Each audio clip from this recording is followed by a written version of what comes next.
out of apartment 5B.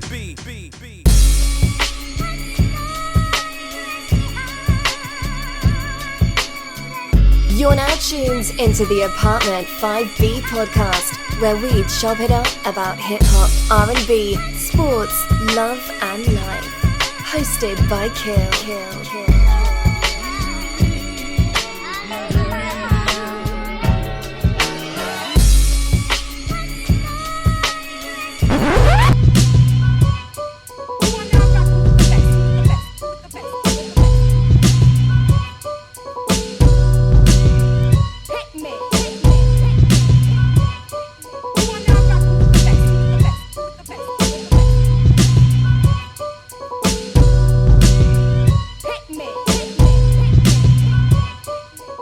What's good? You are tuning to Apartment 5B podcast hosted by your man Kill. I got my squad in effect with me as always. And as always, baby sister's on strike again. She heard about the promotion at my gig and was like, yo, Kill, you got more money now, nigga. You just got a promotion. What's good with the paper? So this is why she's not on camera again. So Portia, what's good with you?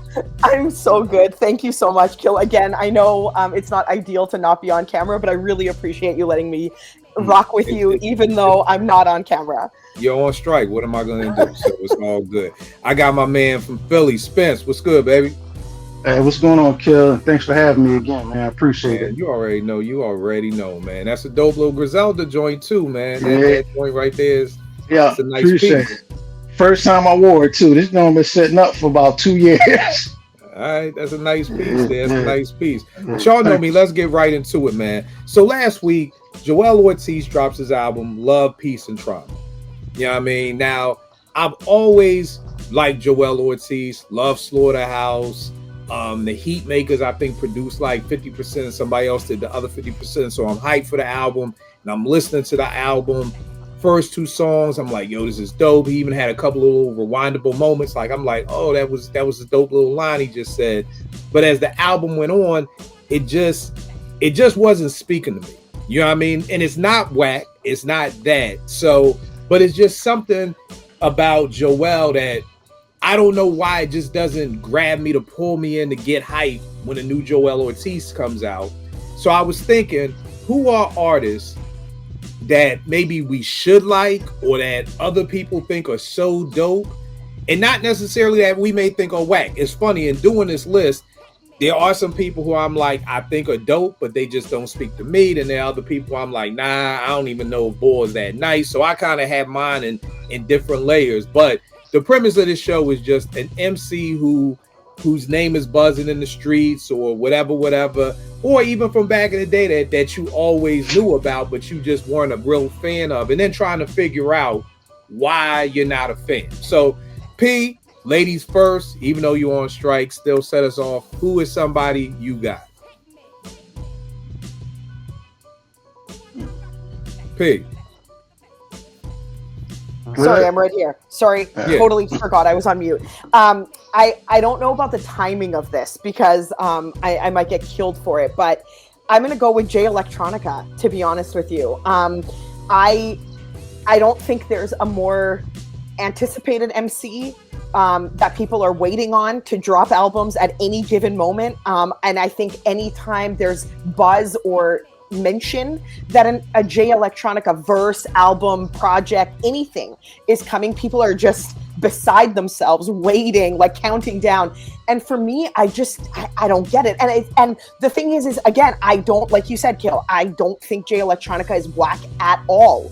But he doesn't do it for me. Like, I don't get that excited. I don't, you know what I mean? Like, and I listen to the projects and I'm like, yeah, it's cool. Like, he's great, he's dope, but I'm just not hype like that about him. So Jay Electronica is my number one.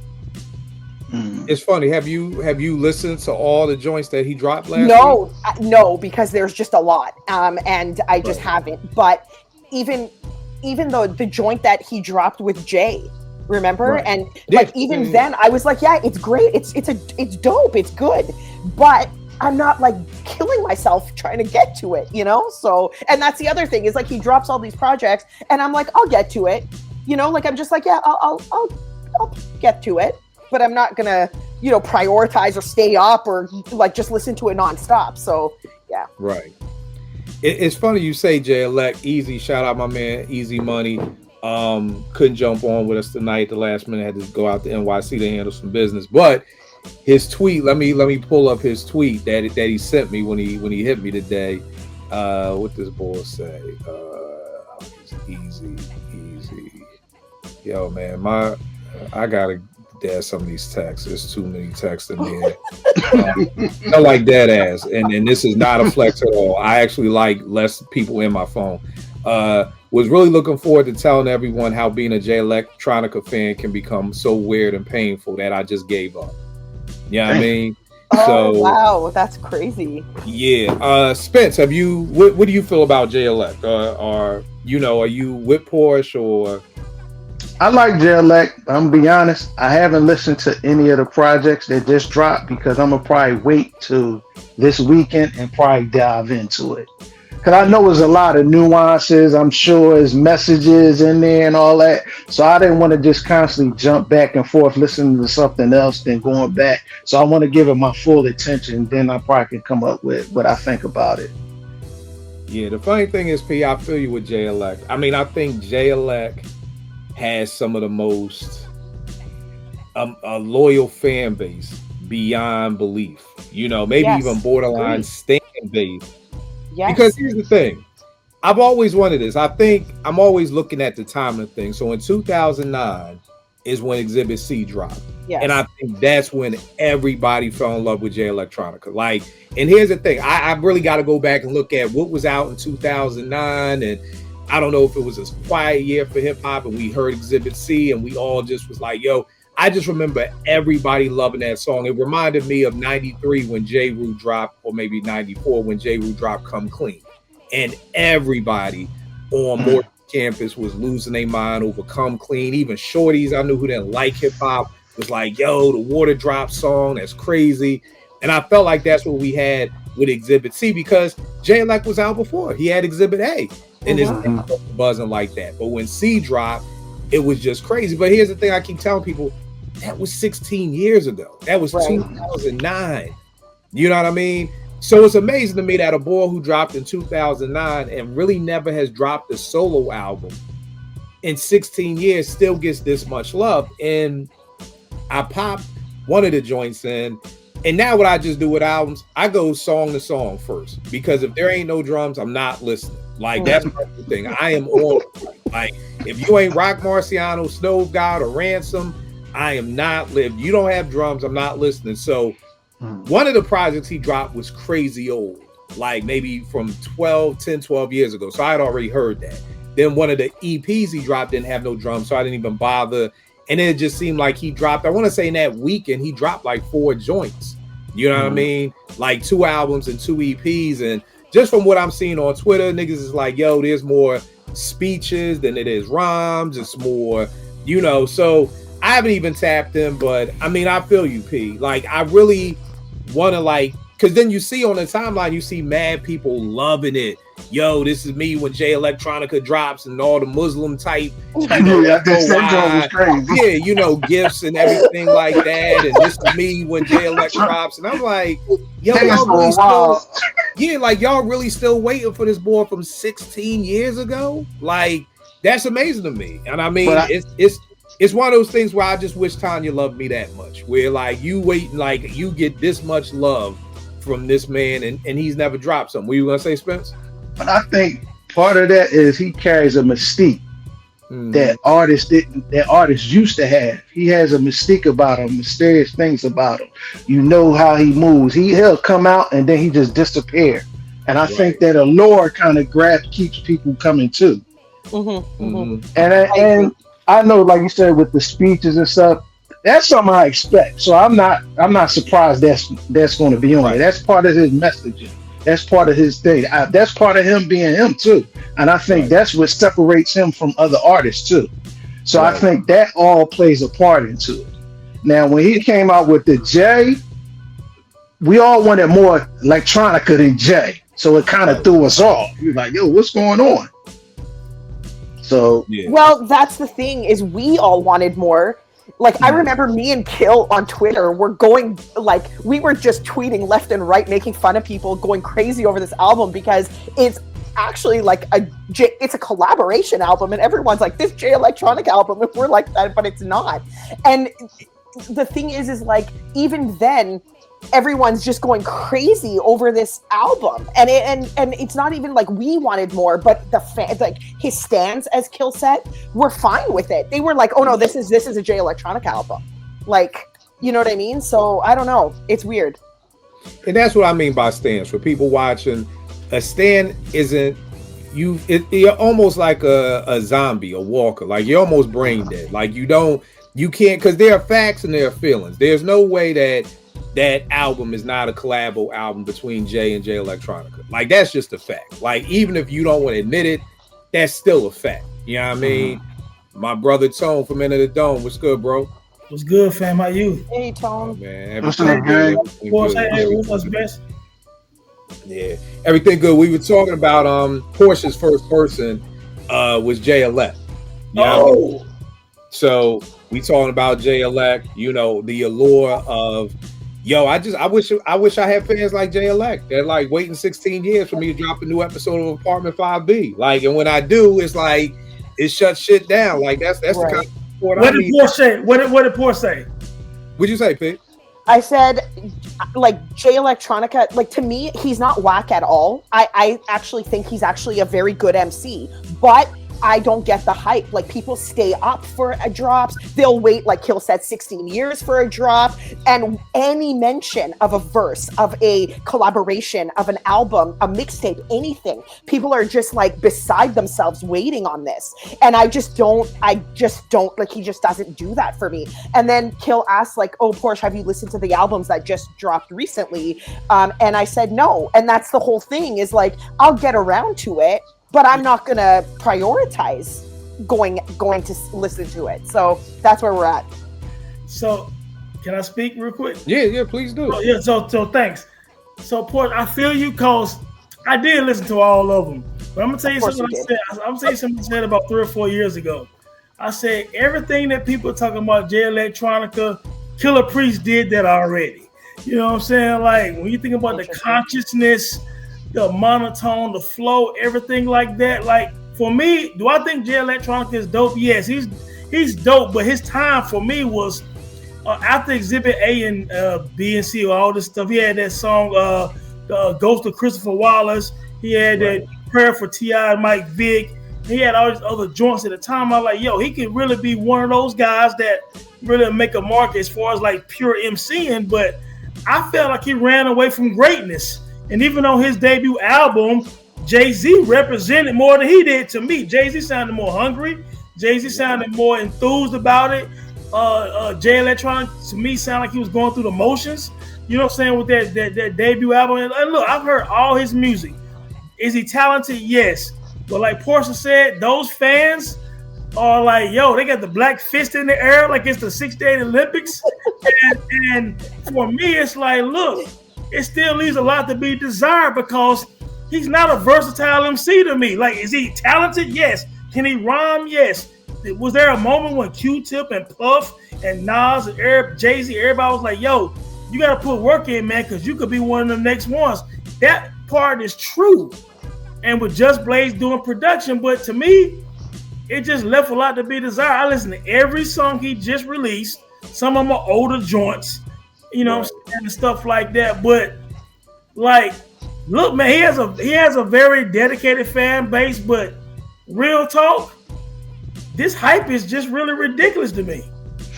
Killah Priest did this shit already.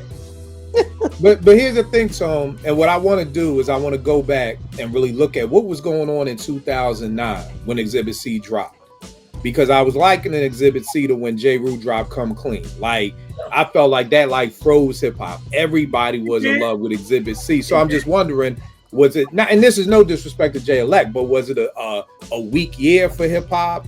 Was, you know, an MC like Jay Elect just not out there like that? So when we heard him, it kind of was like, I felt like that's how it was with Little Brother. I felt like Little Brother's timing was perfect. Like, they came at a place where there wasn't a lot of boom bap left. So it was like, like for a lot of younger boys, they're like, Little Brother is like our Tribe Called Quest. True. You know, so it was almost like a breath of fresh air for them. So I'm wondering, was it like that with Jay Elect? Because I think Exhibit C is incredible. I think it's a perfect song. Think about this though, Kill. Like, if you use J. Rue the Damager, for example, when Come Clean came out, after Come Clean, The Sun Rises in the East came out. Right. You know right. The original came out. He followed it up. The Prophet joint and all these joints came out. So it was like, okay, after that amazing song would Come Clean, everybody like, yo, they never heard a beat like that. Primo got the water drop shit going on. But then The Sun Rises in the East come, and then J. Rue the Damager also kind of coming at Bad Boy, Big Puff, Foxy Brown, all these people. So, but the album backed up what he was saying and Come Clean. Like, he had a great album. What did Jay Electronica do after Exhibit C? Well, after the hype wore out, we like, where the album at? Yeah, a lot of verses, a lot of features. You know what I mean?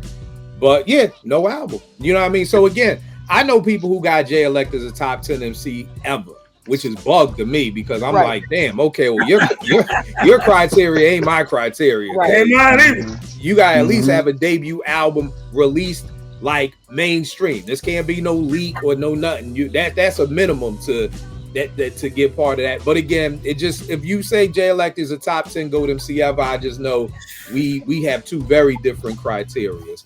Some of the albums that came out in at 09, Cuban Links 2, Blueprint 3, Kid Cudi's Man on the Moon, Brother Ali Us, Eminem's Relapse, Drake So Far Gone, Slaughterhouse. So, yeah. That's not an amazing year in 2000. Yeah.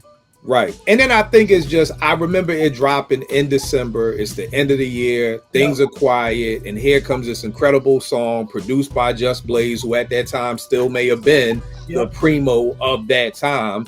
You bring in Jay Elect. And again, just a perfect song, but I'm with you, P. For people still be waiting 16 years for it. It's like me. I love D'Angelo, but I've given up. If D'Angelo never comes out with another album, I'm good. I'm no longer waiting. I'm not like, okay, when is something like, come on, somebody, I'm good. If Dre never drops Detox, I'm good. Like all those albums we was waiting for, I'm good. But I realized obviously there are people who are still waiting for those albums, which are the Jay Electronic fans. So I feel you on that. The first joint I got, I'm gonna go back to what's set to show off, Joell Ortiz. I think he's an incredibly dope MC. I remember when Spence, you just mentioned Slaughterhouse. I could remember all the debates, like, yo, who's the weakest link? And I hate those discussions in hip hop. It's not about being the weakest link. It is about who comes in fourth place, because nigga, if it's 4 dope MCs, somebody got to come in last. But coming in last with a group like Slaughterhouse isn't really a bad look. Because if you come in last, you still probably doper than the majority of them MCs that are out. You know what I mean? But Joell to me was coming in fourth place. Incredibly dope. I liked it, but I'm listening to the album and I'm just like, yo, I feel like if you've heard one Joell Ortiz album, you've heard them all. It's gonna be stories about the hood. If I was still in the hood, I would do this, but I'm not in the hood, and I got this, and it kind of just felt like I've heard this before. And I know somebody out there is gonna say, but Kill, you love the Clips, you love Pusha T, you ain't heard that before. They find a new way to sell drugs every time out. These niggas have been selling coke since 1998, and they making shit sound doper. They make it sound even doper in 2025 than they did when Grinding dropped, like back in 2001. So to me, like, that's the thing. Like, you may say the same shit, but to me, Push and Malice do it in a way that's just totally different than me just being like, I just feel like Joell is saying the same shit. You know what I mean? So, but I don't know if this, now here's something that's gonna sound crazy, and I just want people to understand this. Joell has better bars than this person I'm about to mention. Okay, he's a better MC than this person I'm about to mention. But I think that this comes down to, I've been watching a lot on I just read I shouted this out last week. God Sham God's book. You know what I mean? Very dope book. Playground legend, God Sham God. Best handle ever, if you ask me. He's got a move named after him, the Sham God. So I've kind of just been going down my playground basketball rabbit hole on YouTube with Skip and Steph and all those people, because a guy came up with Steph. You know, him and Marbury was like this, like he going from Harlem out to Coney Island and everything. Cam like and Mace too. So I've been on my Cam and Mace too. So I've been on my playground basketball joint, and I think what it is like there are people who can't play at the Rucker or play playground basketball and entertain, but they can play in the NBA, and then it's vice versa. It's people who can kill the basketball and make the crowd ooh and ah and do all the shit, but can't play in the league. I say all that to say, and this is gonna sound crazy, y'all. I know it is. I would rather listen to a Jim Jones album than a Joel Ortiz album. What? Yo. I know it sounds crazy. I know it Oh my sounds God, crazy. I wish you guys could see my face right now. Yo, I know it sounds crazy, but listen to what I'm saying. Here's the thing. Jim Jones's album, the new joint he just got out at the church steps, I think is a very dope album. And I think him bringing up all that stuff about he better than Nas and all that, I think that really got people like off of the album, because the album is good. And then he's got another album. That's few been good. Yeah. Oh God. I got a joint on there with Conway that's crazy on that album. Yeah. This is gonna sound even crazy. He got an album, El Capo, from 2019. Dope album. album. Mic classic to me. Oh yeah. 5 mic classic to me. I know people gonna say I'm crazy, and what I'm saying is that this is what I mean by you don't have to be the greatest MC to make good songs. Rick Ross, Joel Ortiz is a much better MC than Rick Ross. Rick Ross makes better songs than Joel Ortiz. They're two totally different things. Hey, What's can I up, say Tom? something? So what's funny was I retweeted something I did a few years ago recently about Nori, for example. The way Nori did the NORE album and the way he represented on the War Report when Capone was locked up and he had to do the majority of the joints. Nori is not like this amazing MC, but he's dope in his own right. His voice, his unorthodox flow, all that was engaging. So he still made dope music, but yeah, he wasn't rapping like the damn Inspector Deck or the Jizzle or something like that. But Nori made it work for what he was doing. And some people think that you got to be rappity rap to make dope music. Rick Ross make dope music. He don't have to out-rhyme Saha the Prince or some shit like that, or Lupe Fiasco to make a dope album or dope songs. And I think sometimes people get that shit confused. You know what I'm saying? Like, I mean, you kind of get what I'm saying, though. You know, so Jim Jones, he made dope albums, but he's not gonna wrap circles around cats who are lyricists for what it's worth. Right, and that's what I mean. That, of course, if you said who wins in a rap battle, Joel or Jim, it's not even close. Right. You know what I mean? Of course, Joel wins. But then if you ask me who's gonna make a better song, Jim. You know what I mean? All day. You know what I mean? Two totally different things. But when I'm listening to an album, I want to hear the complete thing. If it's a Hot 97 Funk Flex Cypher, then of course I want to hear Joel get busy. Yeah. You know what I mean? But when I'm listening to an album, I want to hear good songs. I want to hear things that make me want to go back and listen to it. If people haven't heard it, listen to the El Capo, him and Arsonist. And the reason I bring that up is because Arsonist produced the bulk of this album. That shit hard. So it's like Arsonist with Jim, Arsonist with Joel. I'm picking Arsonist with Jim every day as far as listening to an album. And again, it's no disrespect to Joel, but it's just like I probably will never listen to this album again. I listened to it last Friday when it dropped, probably twice, and I probably will never listen to this album again. Nothing. There was like maybe one song or two songs that stood out, but for the most part, it was like, again, not whack. It's just nothing that's going to stand out for me. Spence, and I know you said I'm bugging, so you know, I know people gonna say I'm bugging, but what would you? No, like the El Capo joint, it's got a vibe to it. That's what it is. It got a vibe to it, a bounce to it. Yep. And yes, he's not the greatest MC, but how he rolls on the track, how he plays with it, how he does the melodies, how he just harmonizes, so it gives it a whole vibe. Yeah. And I think that's what gets it going too. Right. And that's a good point, because I'm sitting here like listening to it and I'm like really trying to be introspective, like, yo, why don't I like this? Like, I should like this. Like, this is an MC's MC. Like, this dude is spitting. He got bars. He even had like a slick line. He said something like, "My man can't read." They gave him an ill sentence. I was like, "Ooh, okay." Like, okay, I like it. But that's probably the only one line I can remember out the whole song. You know what? And then, like you said, sorry. We said, I'm sorry, I didn't mean to cut you off. No. You got some. You know what's crazy though, kid? Like having the dopest rhymes don't mean having the dopest songs. You know what I'm saying? Right. Like It's two totally different things. And I think sometimes people really get that confused. And it's no knock on true lyricists because we all love true lyricists. But sometimes we just want an experience, like Spence said, a vibe. I'm driving in my car. The album is sequenced a certain kind of way. The energy is a certain kind of way. Certain cats can keep a certain kind of theme throughout the album. Production is good. It might not mean the rhyme might not be like this, you know, like I said, rappity rap, but it's good enough to carry the song. The verses carry the song, you know what I'm saying? The vibe of the song, the energy of the song. And sometimes that's enough.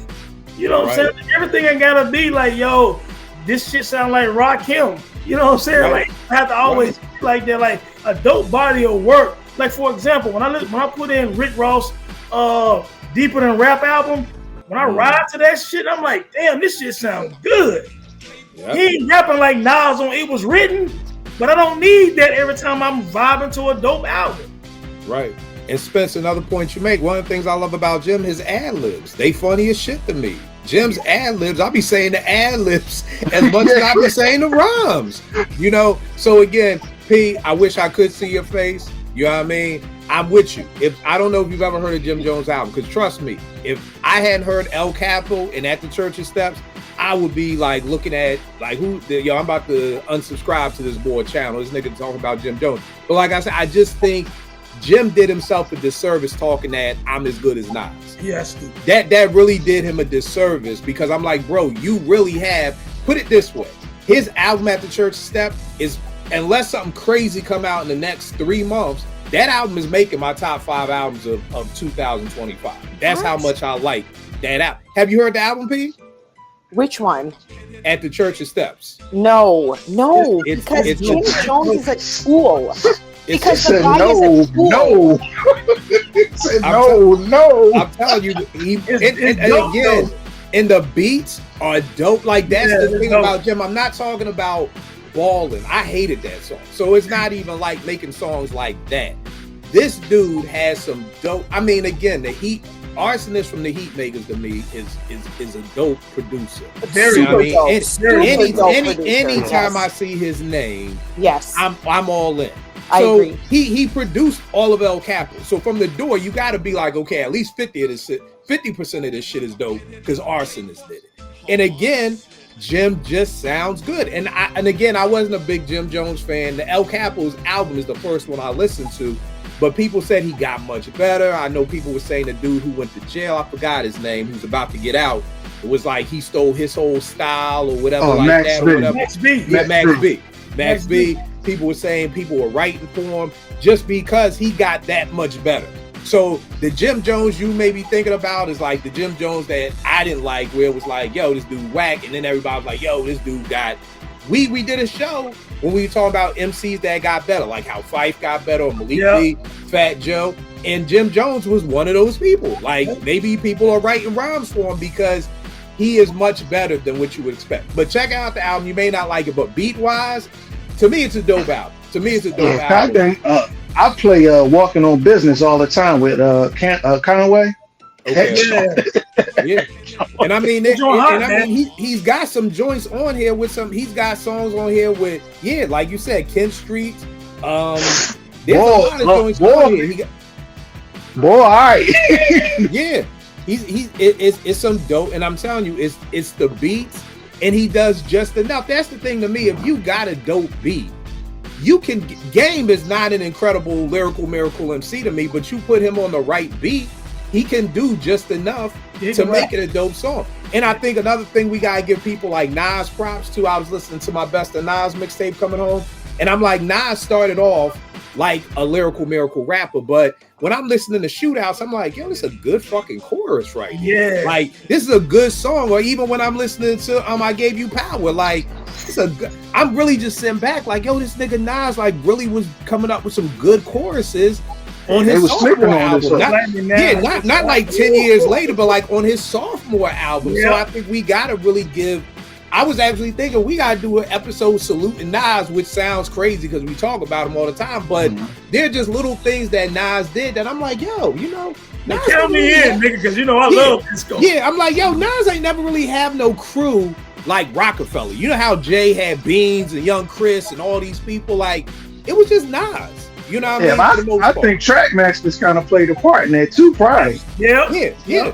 But that's what I mean by like making good songs. So the fact that you had this lyrical miracle next Rakim nigga who should have just ended up being like a Joel, but being able to craft good songs like that, we gotta give him props for that. So yeah, I got Joel. Who you got up, Spence? I got Lloyd Banks. Lloyd Banks for me. That's a good one. That's a good one. He got bars. Yeah. I know they call him the Punchline King, and he has moments for me, like one joint he is rapping over the Victory Biggie joint off the 50 Cent mixtape. Even on Beg for Mercy with the G Unit. But I think for me, I like him in certain moments. And I think with G Unit, it was kind of broken up because he had 50 Cent, he had Buck. Because I be honest, it's his voice for me that I can't take. His voice.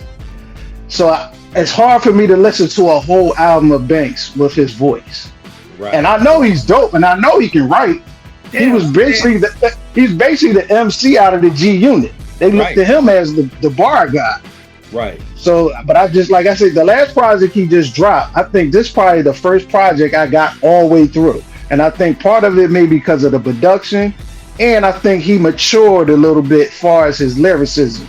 He kind of toned back some of the punchlines and stuff and actually got more introspective in talking about things, whether with his daughter or things he's going through in life. But overall, like, the voice is the voice for me, I think. That kind of hurts me from getting all the way through an album with him at times. Bro, Banks would be on my list. The thing that made this show hard for me is because the people I don't like ain't in my iTunes. They ain't in my Apple library. So normally when I'm doing a show, I could just bring up my library and go through stuff. But with this one, I'm like, damn, the people who I don't fuck with ain't in my library. So I can't remember. But Banks is that's spot on. I'm the same way, bro. Love. I know he's dope, but it's just like this dude on this joint right here on GOAT, Conway's GOAT. This nigga got a bar in here. This nigga say, my circle's so small, I'm standing out of it. I say that shit all the time. Like, God damn, my circle's so small, I'm standing out of it. But again, Spence, I feel like you, and it may be the same with Joel. It's the voice. But I'll never forget, and I won't say this producer's name, but there was a producer that I used to always be like, yo, he'll do like one track here and one track there. I'm like, yo, why won't nobody ever get this boy a whole album? Somebody gave that boy a whole album. Shit wasn't good. And I was like, oh, I see why you get one track here and one track there. Every MC ain't meant to be a solo MC. Because I don't mind Joel when he's coming behind Joe, Royce, and Crooked. You know what I mean? Right. Kind of like you were saying, Spence, like Banks with 50 and Buck, you know what I mean? And Yayo, like it fits, but like I don't know if I want to hear Joel for 12 songs. You know what I mean? And I feel the same way about Banks. Tone, what were you going to say about Banks? No. I get what Spence said, man. I love Lloyd Banks, dog. You know what I'm saying? Like, and he's dope. He's dope. Nah, and it like I said, I'm not saying like, what's wrong with me? Yeah, like I'd be like, damn, I want to like this. And this is the wild part. I want to like this boy. Because so many people, I'm like listening to stuff and they like Banks. I'm like, hey, why everybody keep saying Banks like this? It make me second guess, and I'm going back. But I already know it's the voice for me. At a certain point, I tap out. Now, to your point, though, Spence, like one thing I will say, I agree with you on is I feel like his subject matter and the way he constructs songs is more advanced than it was just when he was just doing punchlines or whatever. So I felt like this last album this year, man, like he came full circle. You know, for me as an artist and the MC, like I think he did such a great job. You know what I'm saying? But I ain't mad at you because, you know, certain voices, like even going back to what Porsche was talking about, Jay Electronica, shit, he'll put you to sleep sometimes. You know what I'm saying? Like Jay Electronica put your ass to sleep even though he can rap. Jizzle can put you to sleep sometimes the way he raps. Certain people, because of their voice, they can put you to sleep. So sometimes Lloyd Banks, listen to him like over multiple songs of a project, you can kind of get bored. It's because his flow and his voice and stuff like that. So I get that. You know what I'm saying? I understand what you're saying. Yeah. So, but I love Lloyd Banks one. And Crooked Eye, I mean not Crooked Eye, but Joel is dope. And you know, Crook was promoting this joint recently, and man, shout out to Crook because obviously, you know, Crook is a dope MC and he rocked with Joel. They got joint projects together. And you know, Crook been on my podcast twice. That's my homie. You know what I'm saying? He a hip hop head, so you know I know he promoting Joel, man. But I can understand why somebody might look at Joel and say, if you heard one project, to Kill Point, if you heard one, you probably heard all of them. He sounds the same on most songs, unfortunately. And that's why I wanted to bring up, because I know somebody was going to bring up the clips, you know what I mean, and that. But to me, if you could find a new way, like me and my man Mills, shout out my man Mills, we used to always joke, like, how they going to find a new way to sell coke this time? And they do though. Every single time. There's always some new way. Like even when Push said, you know, white slave master souls in my safe. I'm like, that's how you talk about money? White slave master souls in my safe. See, crazy. So it ain't just like, yo, I got the bag. Everybody else just talking about I got the bag. This nigga said white slave master souls in my safe. Yeah, you think about it when Rakim said that president, we was tripping. Right. You see what I'm saying? At that time, we was like, what? That president. You know what I mean? Now it's just anything. That's next level lyricism right now.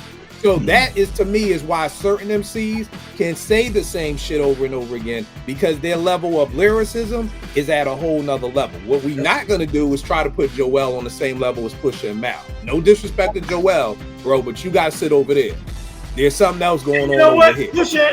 Push and Mal, they very creative too. And, you know, even with this new album, the first track, you know, talking about their parents, losing their parents, dog, like the clips can go deep. So it's not just Coke Boy rap, you know what I'm saying? Like they talk about some like life shit, you know what I'm saying? Like it's deeper than just street joints and just flipping coke, you know what I'm saying? I mean, yeah, they're gonna do that. They're one of the best ever at that. But they talk about some real life family joints on this album, man. They go deep, man, to me. Yeah. Let me say this too. I should have started off the show with this. I don't want any MC to feel any kind of way. Because let me explain this to y'all. Being a producer, working with MCs, some MCs, I never say all, some. These are some real sensitive ass niggas, okay? I can send you 50 beats and you pick 5. That means you didn't like 45, right? If I tell an MC, yo, why don't you change that bar? Nah, son, you can't tell me what to do with my rhymes. And that niggas are sensitive off rip, okay? Now, the problem with these signed MCs, as I always say, is social media. Because here's the problem.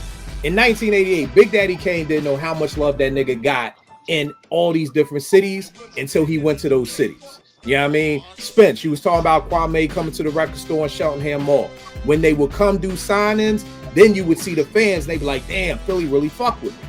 The difference with MCs now is that every day you wake up on social media and you got 100,000 niggas sucking you off every day. Oh, you the best, you the GOAT, you the this, you the that. Every day on social media, on Instagram, Twitter, TikTok. Oh my God, Conway this, Conway that, Conway's the greatest MC ever, blah, blah, blah, blah. If you hear that shit, I've been on Twitter 16 years. If niggas said, yo, Killer's the dopest producer, got the dopest beard, got the dopest low, got the dopest podcast, and if I'm hearing that 1,000 times a day for 16 years, y'all niggas can't tell me shit. Yep. Which has just equated to these niggas being so goddamn sensitive. Because I've seen rappers who are from the hood, who do hood shit, getting their emotions, if a nigga on Twitter say, I ain't like that album. I've literally seen MCs go on a nigga, like, what the fuck do you know? Who the fuck are you? Nigga, just because I don't like your album? Like, I don't know what, I'm just not built like that. Philly didn't build me to be that goddamn sensitive. You know what I mean? That if somebody say they don't like Apartment 5B, I may be like, damn, why? Well, you know what happened? I just don't fuck with it. You know me and you both was two of the most hated. Come on, man. Yeah. And again, but the wild part is that yo, it's cool. But I'm not gonna argue with somebody if they say they don't like Apartment 5B or they don't like the podcast or they don't like my beard or whatever. I'm not. These rappers, and I'm talking about paid MCs, like MCs that are household names, will be going on at Joe 497 just because he said he didn't like the new album. And it's like, dog, why are you that sensitive? And I'm saying all this because niggas on Twitter be doing their Twitter snitching. So somebody gonna be like, yo, Joel, this Philly nigga talking shit about you. Joel, I said you was dope, my nigga. I just said your shit don't speak to me like that. That's all. And that shouldn't be no sense. It shouldn't be no. I can't do sensitive ass niggas. I just can't do it. And if niggas, that whole Erykah Badu, I'm an artist and I'm sensitive about my shit, that shit fucked up everybody. Because if you're sensitive about your shit, keep that shit in your fucking car. Keep that shit on your hard drive. But the second you hit post, my nigga, you have opened the floodgates for niggas to talk about you. You know what I mean? So that's how I should have started the show off with that, because I don't want nobody saying, oh damn, because what'll happen is I get it. Like Ye said it. It's hard to be humble when you stunting on a jumbotron. It's gotta be hard to be humble. I've seen Kendrick Lamar get on stage, start a song, and let the crowd rap it for him. That's got to do something to your head, that there are 30,000 people in here right now who know my rhymes verbatim and are saying it for me. To do that every night, you're gonna get a big head. It's hard to be humble. So I get it. The one time, if you got 30 niggas sucking your dick every day and then one nigga pop up like, oh, I don't like it. Now it's attack this nigga because you used to getting jerked off from these other niggas all day. Then I get it. But we got MCs, y'all gotta stop. Y'all can't, or you hood niggas who kill everybody, y'all can't be sensitive. Stop. Y'all can't. It don't mesh. Stop it. What's up, Kid, you remember the 6th Sense when Common said, if I don't like it, I don't like it. It don't mean that I'm hating. You know what I'm saying? You can say, you know, and what we doing today is just talking about our preference. That don't mean anyone we name is not dope to somebody else. We just saying, hey, it doesn't speak to me. It's not a diss. You know what I'm saying? Like to say, hey, this song or this artist don't speak to me. It might speak to 10 million other people, and that's great for them. You know what I'm saying? Right. And I always equate it back to food. I was out with some of my peoples today, and I was buying lunch, and you know, people saying what they want on their subs, and with people like, nah, I don't want no onions. I'm like, damn, you don't like onions? I can't even eat a cheesesteak without onions. They don't like onions, and that's fine. That's okay. That's just what they don't like. You know what I mean? Or damn, you don't want cheese on your joint? Like, how you like? Everybody has different preferences. It ain't that cheese is whack. It ain't that onions are whack. It's just that's just not for me. So that's all we saying, that it may just not be for us. I just forgot to put that statement out there because people gonna be calling us haters and, you know, fuck these niggas and who the fuck they think they are. One MC who I won't name was like, yo, who the fuck you talk about me? You ever been in the studio with Primo and Pete Rock? And I'm like, my nigga, here's the thing. You got to pick your battles. Because here's the thing. If I would have said, I like your album, you should have kept that same energy. Nigga, who the fuck are you? You been in the studio with Premier and Pete Rock? Who are you to say you like my shit? But if I say I like your shit, it's all good. Yo, good looking, my G. I appreciate it. Love. But when I say, yo, I really wasn't feeling this last time, I'm like, who the fuck are you? Who the fuck are you to have an opinion and do?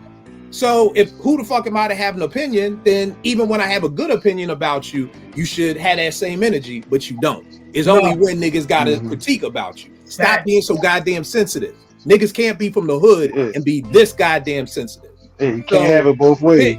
Pick which one it is. You can't shoot a nigga and then be ready to cry because the nigga said they wasn't feeling your last album. Pick which side of the street you niggas is on. You can't be on both. Tone, who you got up for yours? So this is about like some I should like them, but I don't, right? You know, I love Native Tongues, man, and I love that vibe. I don't like Leaders of the New School, man.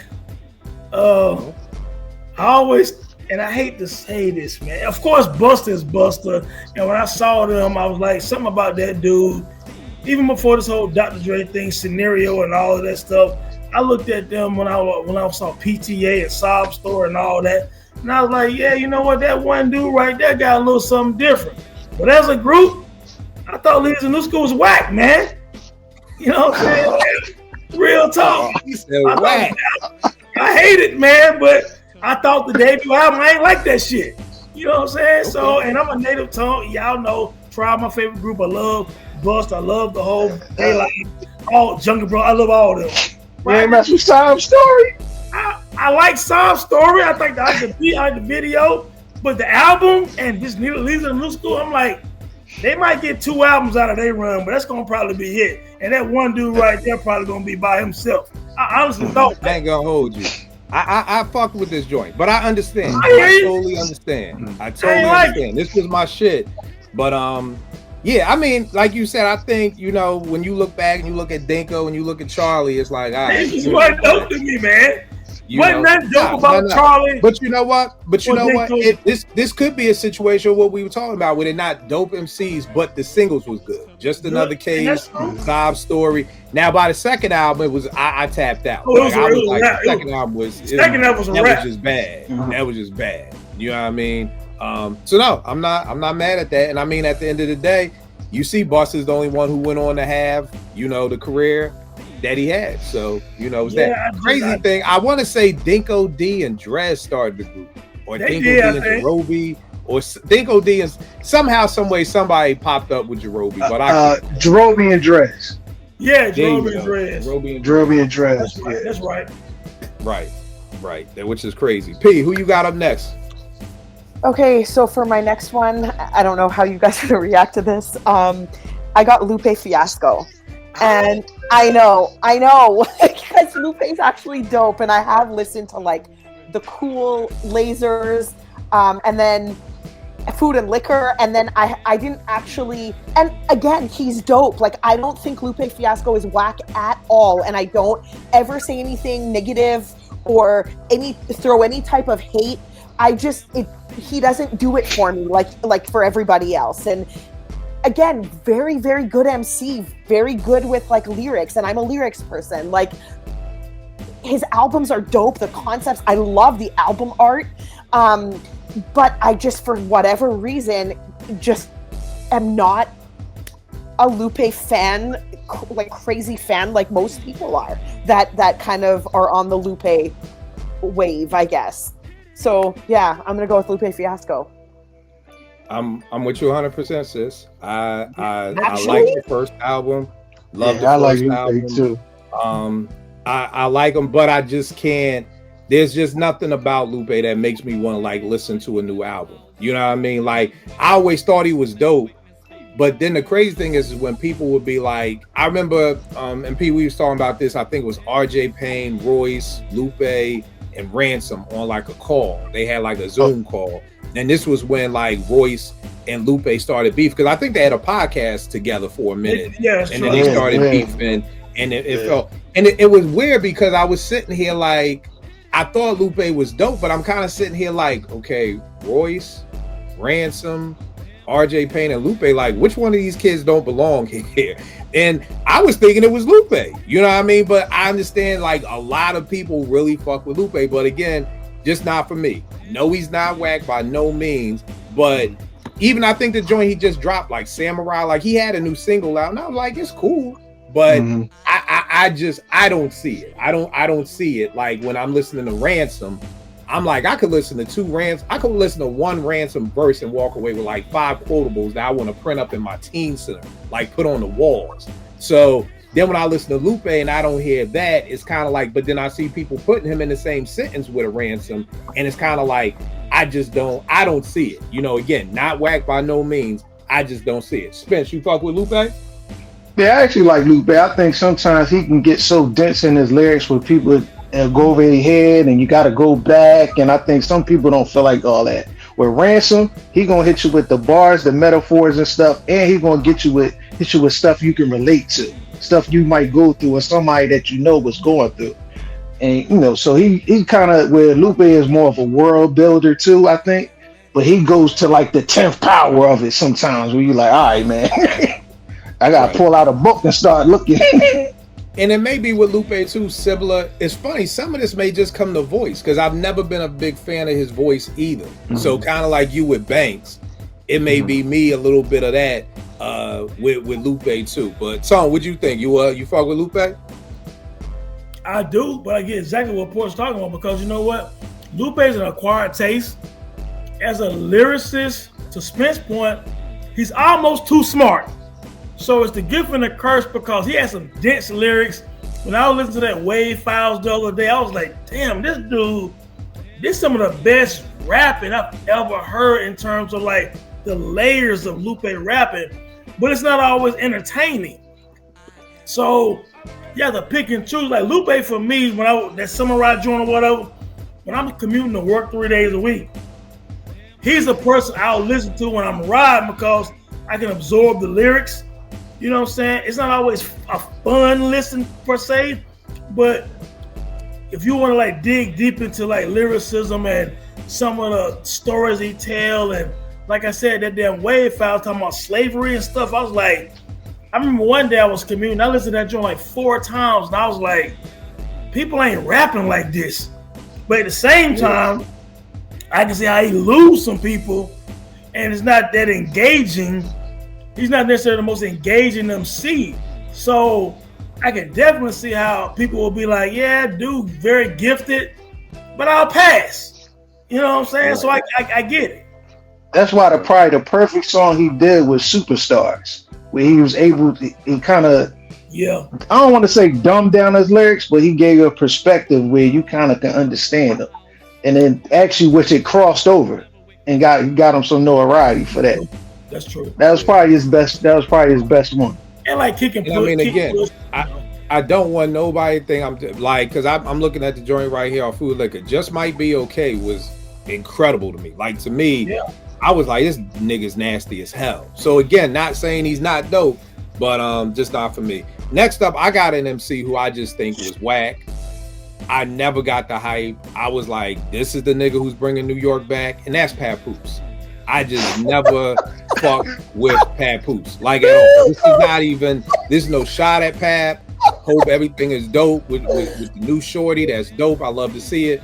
But y'all know the big joke around here was like, oh, this nigga can't even get the big chicken at the Thanksgiving table because Remy nicer than him. So my biggest thing was you gotta be a dopest MC in your house to even get respect from me. So I just never saw the hype. Like we going back to maybe 2002, 2003, and it was always Pap and Saigon. They the ones who gonna bring New York back, and I'm like, Pap? Like the I just don't know. I think it's his flow, it's his voice. I just never saw the hype of Pap at all. And this is not like Joel and Lupe and Banks, where I'm like, no, this dude got bars.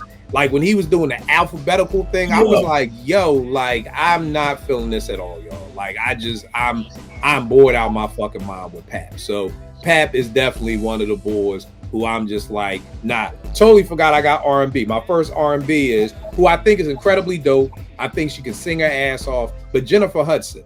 She just doesn't make any great songs for me. You know what I mean? Like dope as hell. Of course, we know she can sing. Like I will listen to that joint from Dreamgirls all day. It's one of my favorite songs ever. But when it comes to like her discography, the only song I like that she did, I forgot the name of it, is the joint that J. Cole sampled for Crooked Smile. Weebay from The Wire was in the video. But that's like literally the only Jennifer Hudson song I fuck with. But Shorty can sing. But I don't get the hype. You know what I mean? So that was it for me. Jennifer probably was somebody that was great with using an executive producer. I think we talked about the topic a couple of weeks ago. I think somebody like her would need somebody like a great executive producer to kind of get the best out of her. Yeah. Right. Yeah. And I know like my wife T, she sings and she's always like, Jennifer is always Neffy. Her character in Dreamgirl. She's always power. She's like a power hitter. Like she's hitting every song don't need to be that. And I'll give you a great example on Anthony Hamilton's new album. They redo Luther's Superstar. And I was like waiting for her to come in. I'm like, here comes Jennifer. And she actually was in pocket. She stayed right here and it sounded good. And I was like that. So I think, Spence, to your point, somebody just saying, yo, every throw does not have to be a 50-yard bomb to the end zone. Like we can move these chains bit by bit. Everything does not have to be. And if y'all listen to that Superstar joint with Anthony Hamilton, she stays right here. And I'm like, yo, she sounds good. She's not being Neffy. She's not trying to blow the audience away. So that was mine with Jennifer Hudson. Think she's dope, but just never been a fan. Spence, who you got up next? Papoose. I had him. And I don't think he's whack, but I just don't think he's for me. Yeah, like, you know what? Let me say that. I don't want to say Pap is whack I don't think because he's he whack. does have some type of bars. Oh yeah, but he's just not for me on any level. Like I know he was killing it on the street, with the Street Sweeper series with K Slay, rest in peace, K Slay, and all that. But I think when I think about him with all the freestyles and everything, what's the quintessential album that do you go to for a Papoose? Has he even had an album? He had what's the Nasarima Dreams that came out, and it finally came out later down the line. Yeah, too late. And then about 2021, he put out like an album like every month from January to December. Like I said, I just like he's all right, but put him in a cipher. He all right. Yeah. But as far as bringing me an album or what song do I go to like, oh, that's Papoose. Right. I don't really know. And again, it's the difference between being a playground legend and making it to the NBA. Mm-hmm. They're two different games. How many people are a beast in college and get in the league and don't do anything? You know, it's two totally different games. So, like you said, put him on a cypher, put him on a mixtape. He may be able to hold his own, but for making songs, like, nah, I can't call that one. So, who you got up next? Man, this one hurts my heart. And I got a few that's gonna hurt my heart and gonna hurt some listeners. I'm gonna do an R&B one and a hip hop one. But man, my number 2, man, is the Ghetto Boys, man. You know, like, I'm gonna be real, man. Like, I thought Bushwick Bill and Willie D was whack, man, when coming up. Scarface, the one whenever he rhymed, I was like, this cat need to go solo. Because something about this dude is special. I just didn't get, Bushwick Bill was a gimmick to me. Rest in peace to the homie. You know what I'm saying? Willie D, yeah, he a real one. Don't get me wrong. I like his podcast. I like everything about Willie D. He seemed like a stand-up solid cat. He had them hands back in the day. I like Willie D as a dude.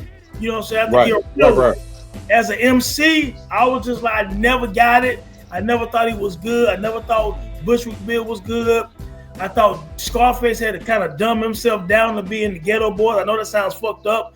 You know what I'm saying? But once Scarface did Mr. Scarface's back and went on this legendary solo run of The Diary, The Figs, Untouchables, all this shit. Everybody like, okay, Scarface one of the greatest MCs of all time. And don't get me wrong, the Ghetto Boys in Texas and on the West and stuff like that, people look at like Grip It Up and all that stuff like some classic shit. I just never got their albums as the Ghetto Boys because it left a lot to be desired to me. So I just never could get into no Ghetto Boy. I don't like no Ghetto Boy album. And I know that sounds blasphemous for hip hop heads. I don't like Ghetto Boys albums. I like Scarface. You know, so I think Willie D and rest in peace to Bushwick, I thought that was whack for me. So, and so R&B, and I know people gonna be like, what is he talking about? Bro, I don't like Mariah Carey. You know what I'm saying? Yes. This bro going off today. No, right? Is Mariah Carey one of the greatest singers of all time? Yes. Is she a legend and can be ranked anywhere with the greatest like vocalists? Yes. I don't like her albums. I don't really like her songs. I like Sade and Anita Baker. I don't want to hear that shit from Mariah Carey. You know what I'm saying? And she's amazing. She embraced hip hop when she didn't have to. She let ODB jump on that joint. She did other joints with like Cam and everybody. So I rock with what she stands for. I don't like Mariah Carey music, man. Sorry. You didn't like the Mariah Carey joint with JD kind of brought her back? You didn't like that joint? Emancipation Me? Yeah, it's a classic, but I don't like it. I have a question. Do you like Mariah Carey though? Like when, for example, when she did that joint with Nas? Oh, that's with Joe. The joint, the Make It Last. That's my shit right there. Like, do you just not like Mariah Carey at all, or do you just not like her on her own? Like, if she on that remix with Joe, Nas, and Mariah Carey, like that is one of the best songs Yeah, ever. That joint. That's a good song. You know what I'm saying? No, hey, listen, don't get me wrong. She is who she is. You know what I'm saying? So I don't want nobody to get that twisted. You know how some people just don't really rock with their style like that? It's more or less that. You know what I'm saying? Her talent, her gift, her songs, I get it. You know what I'm saying? Yeah, that joint is dope. And she got several. And the joint ODB is a hip-hop classic.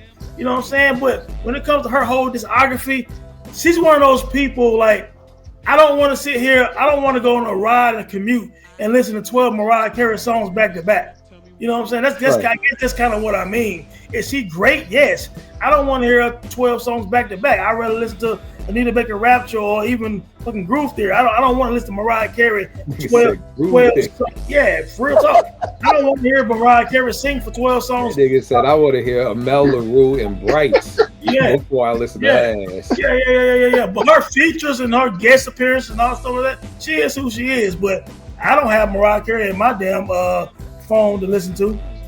I hear you. And it's so funny you said so, because I was just listening to her first album the other day with T, and T was like, "You like this shit?" I was like, "Yo, this was my shit in high school." I get it. It's funny.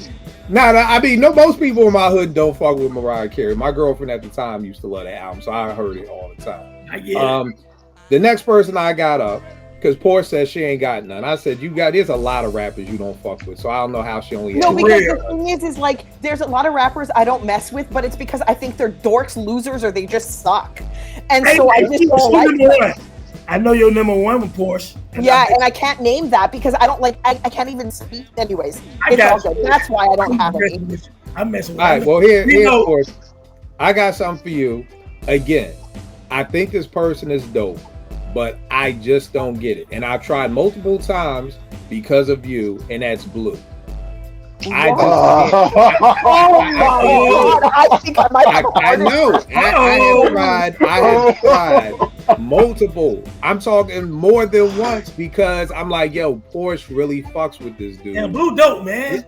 No, and again, I'm not saying he's not. I'm not saying he's not. He is dope, but I have tried multiple times and I can't get into his albums. Like, I just can't do it. You know what I mean? Did you hear the Blue album that Evidence produced? I heard whatever one you always talk about, Porsche. What's that one? The long sunny Sunday nights or LA night? But his best one is Below the Heavens. That's Below the Heavens is amazing. Below the Heavens is a 5-mic classic. You ever heard that with Kill? But it's a long It's John. Yes, that one is one of my favorite albums that reminds me of LA. I listen to it all the time because it's just the best LA feeling. Like, I can almost feel the sun and see the palm trees when I love that album. I'll try again, but I really think, I feel like, you know what it is? It's like, listen, I'm having like a heart attack over this right now. Like, I am actually having a hard time. And for people watching, this is why I wanted Porsche to be the co-host, because when we met, we never agreed on shit. And Porsche likes a lot of people who I personally don't like. And I like that about her because I wanted those people. I don't want this show to be about me. I want this show about being about educating people on hip hop, and it's not just about the people who I like. So I love the fact that she likes a lot. You think Pop, Quick, or Blue's name would ever been brought up if Porsche wasn't on this show? Probably not. Which is why I love having her be on the show, because she likes people who I don't, and vice versa. So the thing is Porsche, I will listen. I'll try this Below the Heavens. Yo, Below the Heavens. Kill, when we finish, man, like, there's a track on that Below the Heaven joint called Cold Hearted, bro. Listen to that joint, man. Like, man, that's one of my favorite rap songs, man. Like, Blue. That album is a 5-mic classic album. Yeah, Blue. Yeah, that Below the Heavens. The album is incredible. Cold Hearted is just the story he tell in like 2.5 minutes. I was like, damn, dog. He put all that shit in like 2.5 minutes, man. Cold Hearted is one of the dopest hip hop songs, man. Like, yeah, check that out, man. All right, no doubt I will. And again, I know he's dope, but whatever joint I heard just wasn't rocking with me. The next person I got with R&B, everybody who's on this show talks about this shorty all the time, and every time I hear her, I'm like, she sounds good, but I don't see the hype. That's Alex Isley. Oh no. Rel loves her, Vern loves her. Whenever you just say Alex, them niggas are like on sky high. I've heard joints, and again, I think she's good, but it's just like, yo, like I just don't see the way people talk about her. They talk about her in a way that, you know, I don't know who I would compare it to on the R&B front, but it's like when people start being like, yo, Kill, this person got next. I'm like, you gotta understand, I'm 51. So the people who had next for me was Nas and Snoop and Jay and Big. Like, so when you tell me this person got next, yeah, I'm thinking you telling me that this person is like, you know, is about in a minute, this is gonna be a household name. It's almost like, yo, Kill, I'm giving you a little inside information. I'm giving you like the insider scoop. This boy about to be the next one. And I just don't hear it with Alex Isley. I think her stuff is good. There's some songs that I like, but I've tried to listen to albums, and I never am gonna make myself sit through something just to say I did it. And I'm not trying to say it in a disrespectful way, like, but it's just I'm listening to the album, I'm doing something else, and I got oh shit, the album's still on. Like, and that's no disrespect to her, but it's just like I'm not hearing anything that pulls me in, that makes me. I want to put on my headphones and hear music that I'm doing something. I'm like, hold on, let me put this shit down and pay attention. Like, that's what I want. If I'm still able to do work and do a PowerPoint presentation while I'm listening to your album, the shit over, like, and I ain't hit rewind or that beat was dope. So again, no disrespect, but just not. I don't see the hype for what people love about Alex Isley. Spence, who you got up next, bro? Big Sean. That's another one for me too. Yeah, and like I said, I don't think he's whack. He can rhyme. He put his words together. It just seemed like that it factor is not there.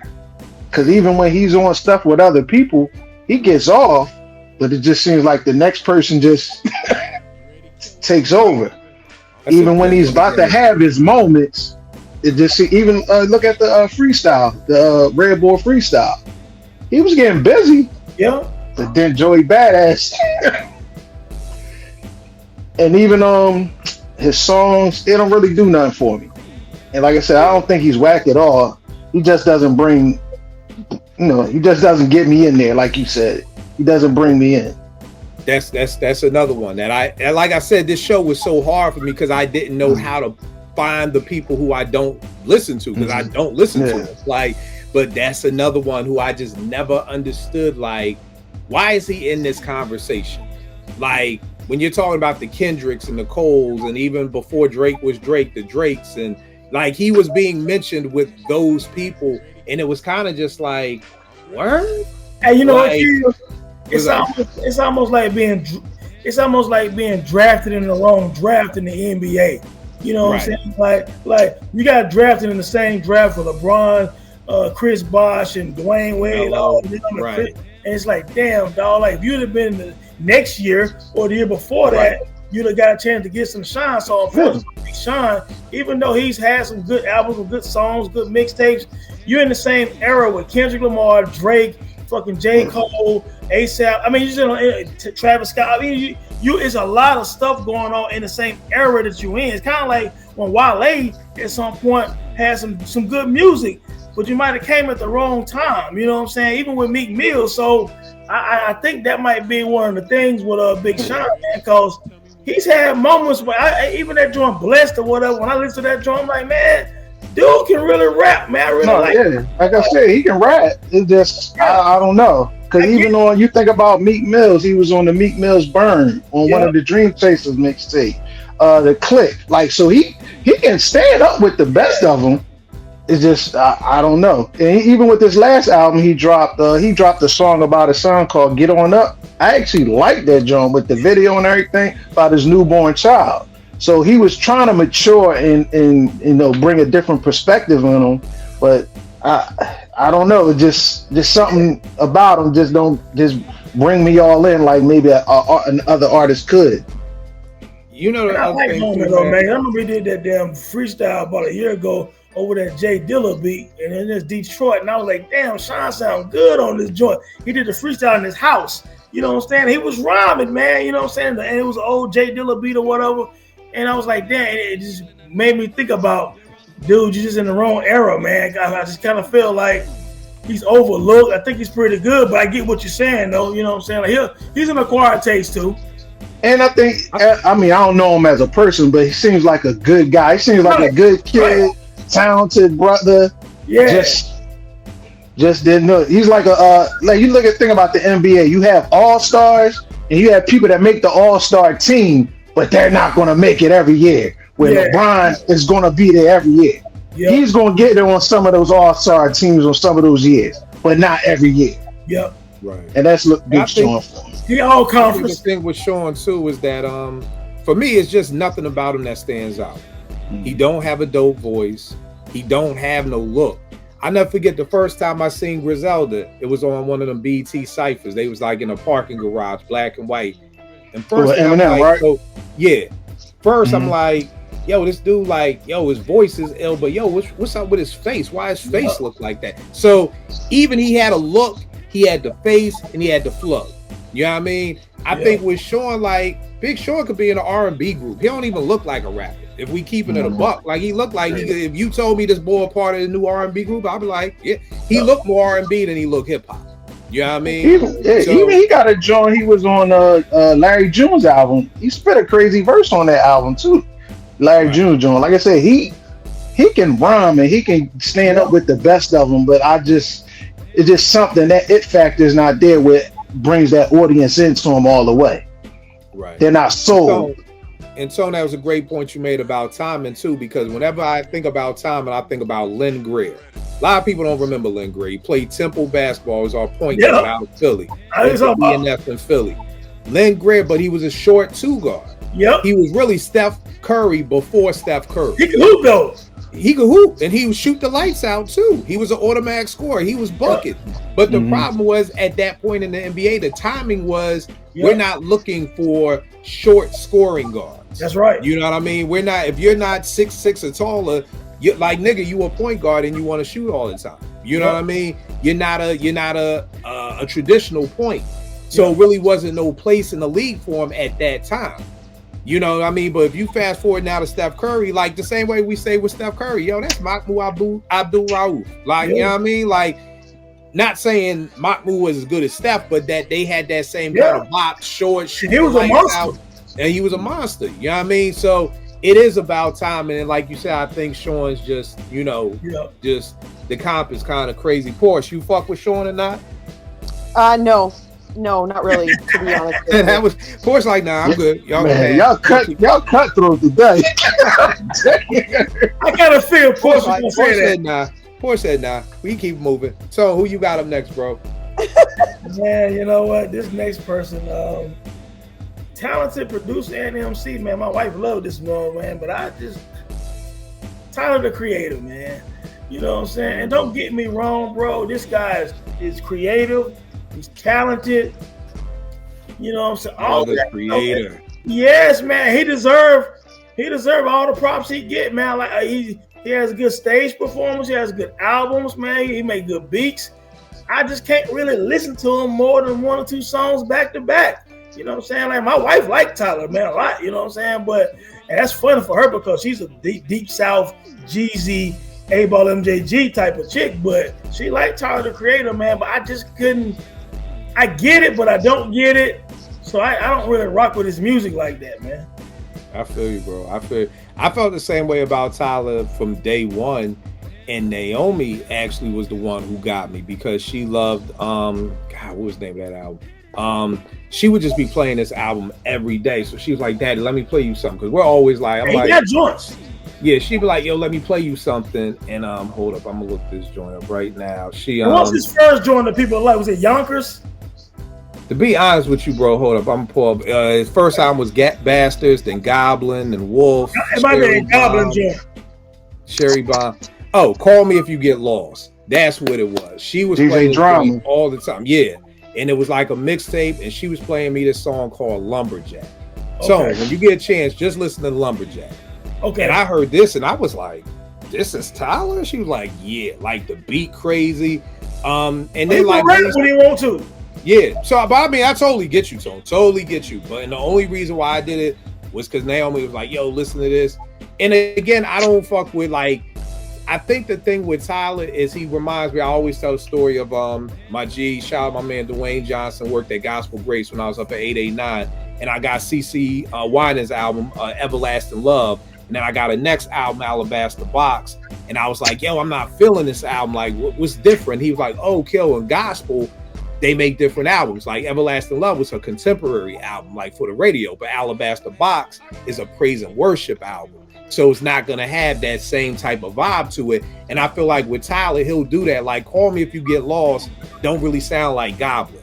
And Goblin don't sound like the new joint I just picked up. Like all his albums, this joint don't sound nut. This joint is like all up tempo, like he versatile. Like that. So yeah, so Tone, I totally get you on that. And like I said, the only reason why I even opened my ears to him was because of that Call Me If You Get Lost to me is like his hip hop boom bap album. You know, don't get me wrong, he's a great overall artist, and I get why he get the props he get.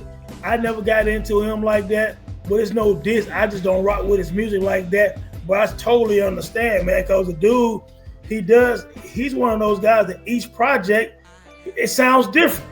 So you got to give him credit for the creativity. I'm not mad at him at all. I just don't ride to his music like that, but I do understand. Right. Next person I got up, shouldn't be hard to tell, Boldy James. Not a fan, bro. Not a fan. Lyrical NyQuil to me, man. You put me to sleep, bro. You know what I mean? You spit with that slow tone over drumless beats. It's just, yo, that's a recipe for disaster. Like if I had to listen to Boldy James and Alchemist from Philly to fucking Waldorf, Maryland, nigga, I'm crashing before I even get out Delaware. I'm falling the fuck asleep. Like I do not get the hype with Boldy. Like I think he's a good MC. I think he's a good MC. Again, not whack, but his fan base is just crazy to me. And I'm like really sitting there like, he's one of those people who I want to sit down with a Boldy fan, not even a stan, but just a Boldy fan and be like, okay, what is it that you hear that not just makes it, it's not just that people like him, like people love Boldy James, like love this dude. And I'm just like, I could get, you know what it'd be like? It would be like if we all was together and we came to DC and I was like, yo, let's go get something to eat, my treat. And y'all like, yo, let's go to Burger King. It's like, nigga, really? Like, this where we going? Like, we grown. I got a job. Y'all got a promotion. We ain't got to go to Burger King. You like, nah, let's go to Burger King. It's like, help me understand why y'all want to go to Burger King. Like, that's what I feel like with Boldy. It's like, help me understand what it is that y'all love about this dude. And the problem with the Griselda piece is it's like, I can't get away from Boldy. I'm listening to a New Evidence album, he's on there. I'm listening to Alchemist album, he's on there. He's every fucking where. I listen to a Benny album, he's on there. Like, this nigga is like the most featured rapper ever. I can't fucking get away from this nigga. Now, Tone, you may remember one of the things I told this about to my man once, and he didn't even realize it. I was like, bro, you know Phife only had one guest feature, and that was with the Fu-Schnickens on Live Smooth. Yeah. Which is crazy when you think about all the features Tip had. Yeah. Tip may have been on 50, 60 plus features. Phife was on Live Smooth, one. You know what I mean? Same group. And a lot of people say Phife is a better lyrical MC than Tip. One feature. How is Boldy on like fucking 100 features in just 2024 alone? We ain't even gotten to 2025. So again, no diss to the brother. I always tell people there's nothing more that I love to see than black folk be able to get out here and feed your families and do something you love in a legal way. So this is no hate. Keep doing your thing, bro. But again, I just don't get it. And again, I'm not saying he's whack, but I just don't get the hype. Like, I know people who would say, I'm always saying like, yo, top 5 MC walking the planet Earth. I know a lot of people who would say Boldy James is a top 5 MC walking the planet Earth. And I'm like, have you ever heard of Sci-Hi, Benny, Pusha, like Conway? Like, yeah. You're putting Boldy above some of these names. Like, you gotta help me understand this, bro. You gotta have to show me the verse that Boldy like grabbed you and pulled you into the TV set. Like, what the fuck? You know what I mean? So that's that. On the R&B side, I got her. I think Her is dope. Oh, You know what no. I mean? There are songs here and there, but as a whole, I just don't hear it. I don't hear it. And it may be because this is what happens. I feel like some of these singers all sound the same, you know? So when Naomi would be playing shit when she was back in high school, I'd be like, oh, this is her. She'd be like, no, that's SZA. I'm like, oh, okay, that's SZA. No, that's this person. I'm like, God damn it, they all sound the fuck alike. I can't remember who's who. And I think you kind of just pick who you like. So I kind of like gravitated to SZA more than Her. But I'm, again, not saying she's dope, but just nothing on her albums. I like songs, but just like, again, like Tony, you were saying, like, I just wouldn't take the whole album. There's songs that I really like, but I can't just do a whole Her album. Porsche, what do you think about Boldy? Do you fuck with Boldy? No, and it's because of Audio NyQuil. But here's the thing is I did listen to Boldy, like obviously that's how I figured he like puts me to sleep, but he's actually really good with lyrics. Like I get it, like he's actually a good MC. It's just I don't know why nobody has in his camp has told him, like, or maybe they have, I don't know, but yeah, he just I can't listen to him for prolonged periods of time. Like he should have a disclaimer on his albums, like do not operate heavy machinery while listening. You know, like it's just one of those things. Like it is instant sleep for me when I listen to Boldy James. His voice is, and you know what? Maybe it's a good thing. Maybe his voice is just that soothing. I don't know. Like it's just soothing and it puts me to sleep. I don't know. And again, it's one of those things where it's like, yo, again, there's no hate, there's no malice. I wish these brothers the best, and he's winning. Not, you know what I mean? So again, but I just want people to understand everything is not gonna be for everybody. Like that's just it, and we can't sit here and act. And as an artist, I know every human being is not gonna like my beats, and that's okay. I'm 100% okay with that. You know what I mean? The dope thing for him, he actually reinvented himself, because I think he used to be on Mass Appeal years ago. Oh, word? Yeah. So. I think you're right. Yeah, years ago. So he kind of reinvented himself. Because I liked the first joint, him and Alchemist. I think it was my first Chemistry set. I liked that joint. You know what I'm saying? I think one of the songs on there, What's the Word? Like, I fucked with that song hard, but it just seemed like, and it may just be a mixture of the no drums mix. You know how they always tell you, like, you got to watch your medicines that you mix? Like, you can't drink liquor and take this at the same. I think that's it. Like, his voice with drumless beats is just an accident waiting to fucking happen. You know what I mean? Put him over some real boom bap type shit. I may fuck with the nigga and give me something a little up tempo, give me something 90 BPMs or more. It may feel good, but if you giving me 68 beat per minute, and for people watching who don't know, that's damn near a slow jam right there. And 68 beat per minute. BPM. Don't listen to him at night on the highway either. Right. And then you listen to this boy rapping mad slow and mad low. That shit is a disaster waiting to happen. You know what I mean? But so that's me. Spence, what you got up next, bro? I got this group. Maybe a month or two ago, you might have put it up on your Monday Classic Twitter, and I was like, okay, I gotta go back and listen to this because I didn't like it then, and I went back and I listened to it and I still don't like it. The Alcoholics album. I was just like, all right, he put it up there. I said, maybe I'm tripping. I went back and listened to it. Which one? The first one. 21 and over. 21 and over. Yeah. It didn't do nothing for me. And I remember when he was on King T, album. I Got It Bad. I think I Got It Bad. I was like, oh, that was my shit, because I'm a King T boy. Hell yeah. I don't know what it was, but it didn't speak to me, as you said. I get it, bro. I mean, I think maybe for me at the time it came out, maybe I was at somewhere else in my life. I don't know. I know you said you was going to the Greek. Y'all was begging that joint every time. So maybe I was somewhere else in my life, and it just didn't really hit for me. You know the thing about the Licks, man? To me, they remind me of why I thought it was dope when them and the Beatnuts was going to do an album together, because I feel like they're like, I know a lot of people who are like, I fuck with the Beatnuts beats, but them niggas can't rap. You know what I mean? Like, they're not super lyrical. Like Juju, I love Juju. I think he got a lot of classic lines, but he's not no lyrical MC. And And Tash, I think a lot of people fuck with Tash. I used to love J-Ro, you know what I mean? But again, lyrically, they're not. I mean, one of my favorite J-Ro lines was, "You got a bad name like Dick Butt Kiss." Like, but that's not no lyrical miracle double entendre. It kind of was just like funny, like, oh shit, that is a fucked up name. Your name Dick Butt Kiss. Like, you know what I mean? So it was almost like what was those movies shown back in the 80s? Oh god, Animal House. It was almost like Animal House. It was like Animal college kids that get drunk. You know what I mean? That's exactly what it was. It's not no lyrical miracle type thing. But no, I mean, I understand. It's one of those things like when people be like, yo, Kill, like, I hate when people say it. They be like, yo, sell me on Rock Marcy. No, thank you. I don't work for Rock Marcy. You know what I mean? I can't sell you. You heard his shit, you don't like it. To me, Rock Marcy is an acquired taste. I know a lot of people who do not like Rock Marciano at all.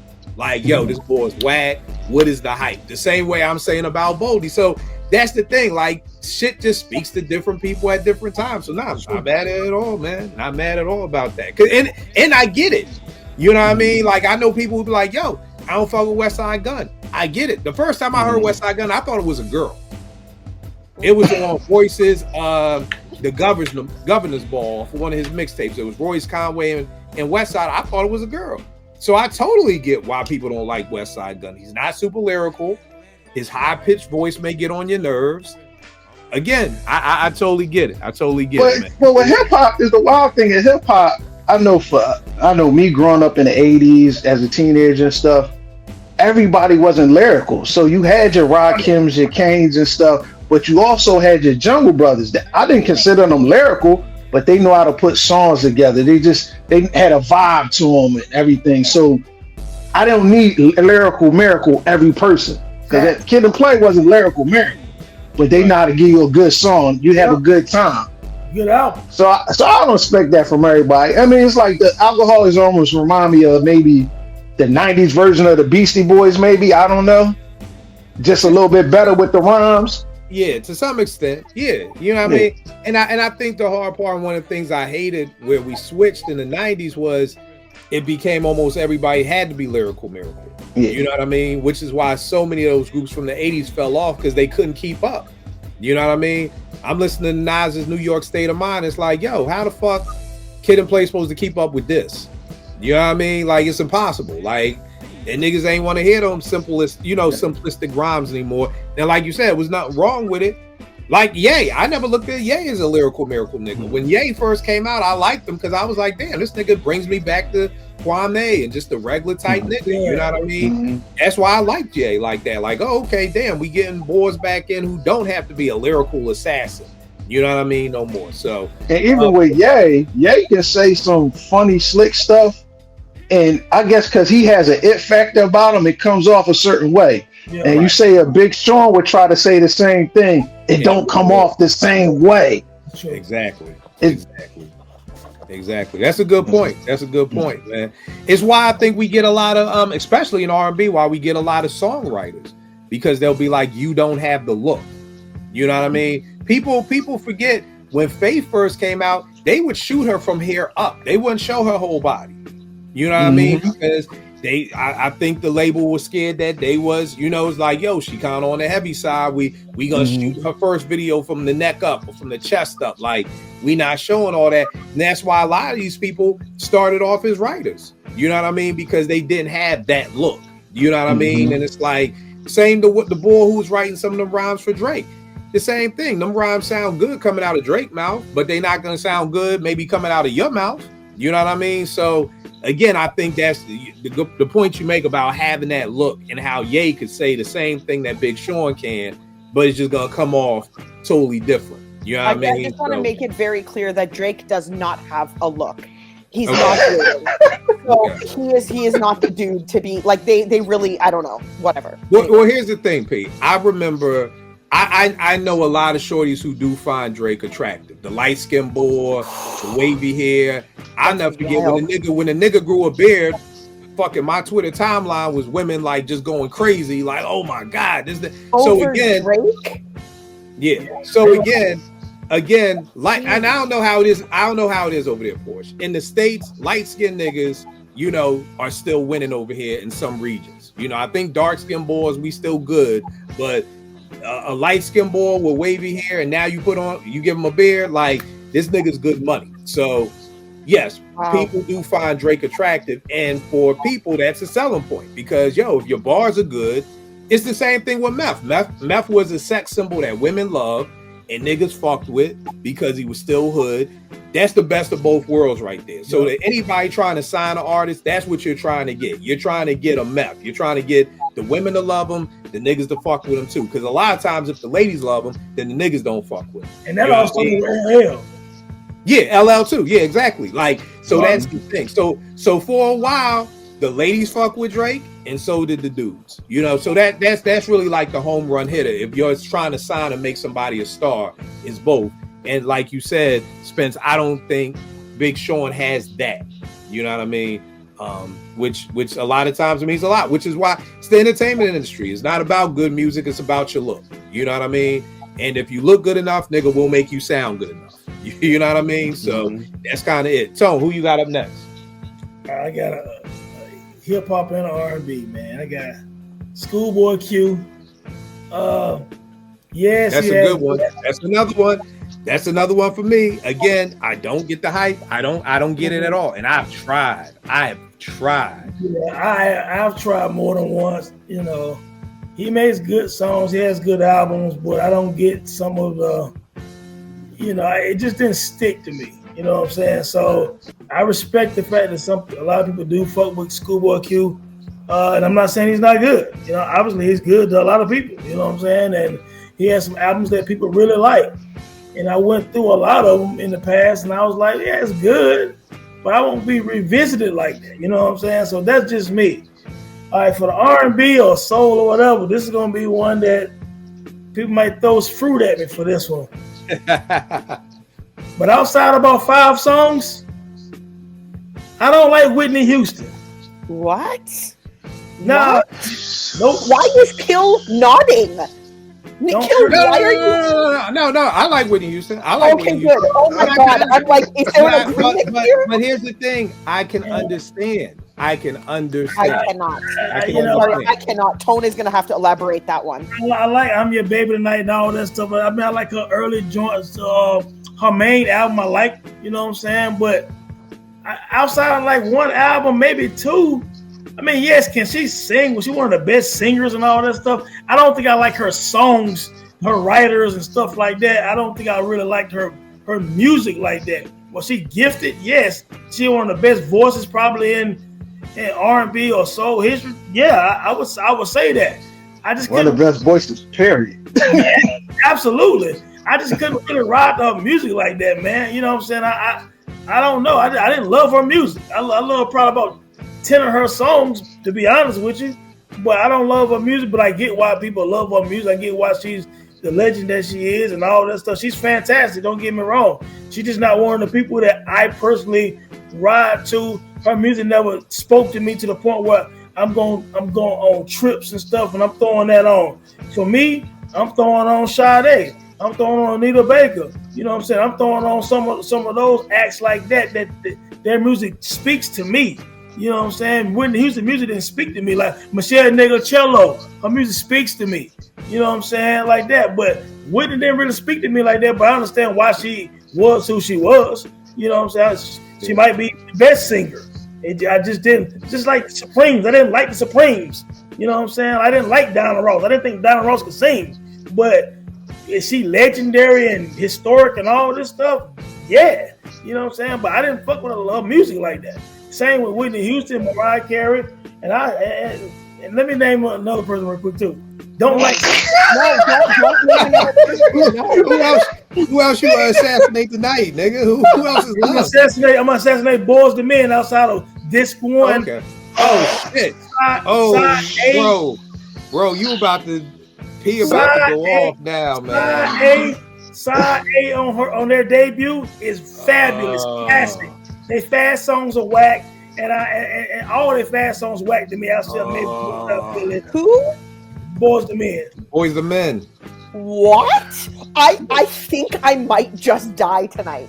Between Blue, Whitney Houston, and Boyz II Men, this show is a wrap. episode is oh my god, this episode is my number 2 episode of like. And guess what? I know what your number 1 is. The March Madness, right? Yes, the March Madness. I have from, and now this one. I don't like Bruno Mars and Anderson .Paak album either. Listen, I'll let you rock. I was just throwing out all the cards. He just like, fuck it, here's my whole hand. Tom want to be on Twitter all night. That's what that is. He must be off work tomorrow. Like, I'm gonna be on Twitter all night, so I gotta start up something. Now, Porsche, before you go in, let me see something, because I don't agree, but I understand. I do not understand, nor do I agree. Let me say this. I will say this. Growing up in the 80s, I did not like Whitney Houston because I felt like her music was pop. It wasn't soul. And this was one of the reasons why I think JR can tell you better, because I'm going to probably mess this up. She won an award for Soul Train and she got booed. Because black folk didn't feel like she represented soul music. She wasn't Luther. She wasn't Anita. She wasn't doing that. She was making pop music, which is why I agree with that. Right, but the thing is, P, is like, I can't speak for all black people. I can only speak for myself in Philly. Like, I didn't like those songs because they were poppy. You know, like, now that I'm older, I have a better music palette. Yeah. So I have a Best of Whitney mix. I can listen to these songs that I hated growing up. You know, right. Best of, not a whole album, but I made a best of compilation mix, because a lot of those songs, I want to dance with somebody. I want to feel like that just didn't do anything for me. So when the I'm Your Baby Tonight came out, that was her getting with Babyface, because she was tired of the pop shit and she wanted to try to get black folk to kind of open up to her. So I get what Tone is saying, and a lot of black folk feel that way about Whitney and her being pop. You know what I mean? What's up?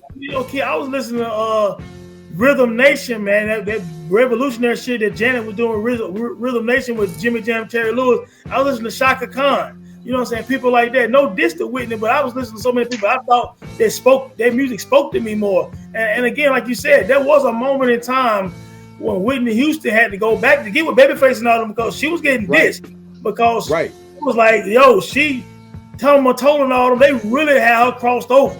You know what I'm saying? Yeah, and that was the thing. A lot of black folk here was like, yo, she's not representing us. She's making pop music. Okay, that's fair. You know what I mean? Fair. So now as I've grown up, do I want to dance with somebody? Not necessarily. Can I play it on my Best of Whitney mixtape? I can. Yeah. You know what I mean? Like, a lot of, outside of You Give Good Love, that's probably the only Whitney song prior to the I'm Your Baby Tonight album that I really like. Now, I'm Your Baby Tonight, All the Man, is that it? All the Man I Need? That was like a good power ballad on that album. But again, I'm not mad at it. I'm not mad at it because a lot of black folk felt that way about her. The Babyface soundtrack for Waiting to Excel, I love those two songs. Like, but again, when Shoop was out, when Shoop dropped, and I'm in college, I'm like, this shit is whack. Fuck is she talking about? It's crazy because now I love Shoop. Love it. Can listen to that shit all day, every day. So the timing thing. The Boys II Men thing I kind of get. Porsche, I know you love love. I know Boys II Men represent love. But on a hood level, a lot of hood niggas wasn't fucking with Boys II Men after that first album because that Water Runs Dry shit. Again, I get it. You want to be in love. You want to get married. I'm in college. Nobody's fucking trying to I'll make love to you, nigga. I'm trying to get fiend in it. Jodeci, dog. Yeah, I'm trying to get fiend in it. So again, I understand. But Porsche, you just want love. You want love, and Boys II Men represent love. Like, here's the thing, is that what I'm having a hard time with is Boys II Men of all groups. And same with Jodeci. Like, they are the encapsulament of 90s R&B. Like, that is they are the literal definition of 90s R&B, where it's like, I don't know, it's crazy to me to hear that it's like, you know, I don't get it. I don't get, like, how can you not get it? They're like they are the best. Let me say this, Porsche. Here's the thing, Porsche. Let me say this real quick, Tone. Let me say this real quick, Tone. Here's the thing. John Stockton is a point guard, one of the GOAT point guards ever. Allen Iverson is a point guard. GOAT, one of the greatest ones ever. Two total polar opposite people. You know what I mean? To me, Jodeci, and again, and I don't know, and I'm not saying that this could be what it is. I'm just saying it might be. I don't know how it is in Canada.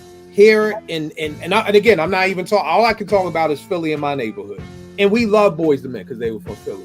But it was a certain thing that Jodeci had. It was like hood niggas was putting that on their slow jam tapes. You know, now Ooh Ah, the remix. There were a couple of Boyz II Men's Don't Go, but after that first album, it felt like Whitney again. It became very popish. It was like, yo, why aren't you with Dallas Austin? Why are you going with Babyface and Jimmy Jam and making these I'll Make Love to You songs and 4 Seasons of Loneliness? Like, where's the fucking shit from back here? So it really, I know for me, I can't say for us as black folk, but I know for me, being from Philly, being a fan, I remember going to take the SAT that day my senior year and saying the only thing that's given me, like, I was so stressed about the test, I was like, yo, when I'm done with this test, I'm going to buy this Boyz II Men album. That's how much I fucked with them. Like, just knowing I'm gonna buy their album got me through the day of taking the SAT. So when I buy that second album, I'm like, yeah, this ain't the same vibe. Like, this ain't the same vibe that they had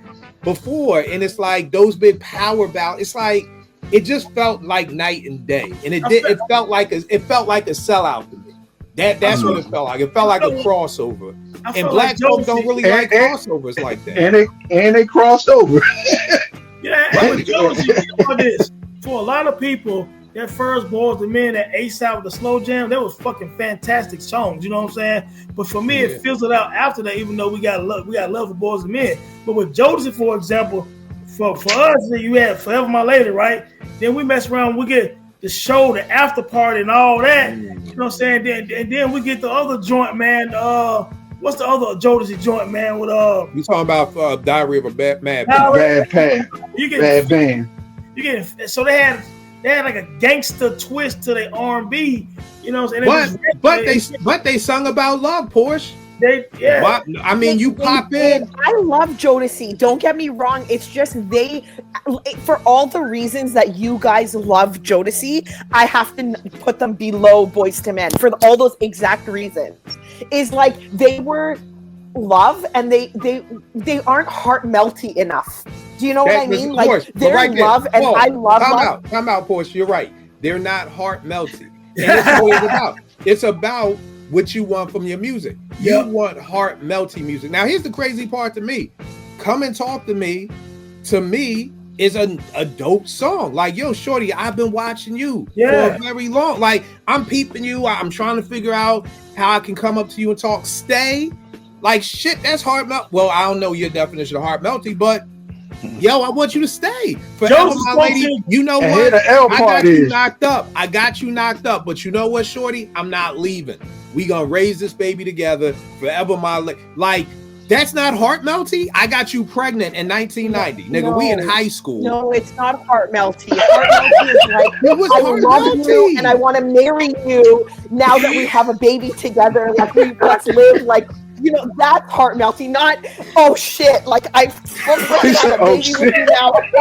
Of course, by genetics and our biological child, you're gonna forever be my lady. Like, thanks, Jodeci. I know that. I didn't need you to put that in a freaking song.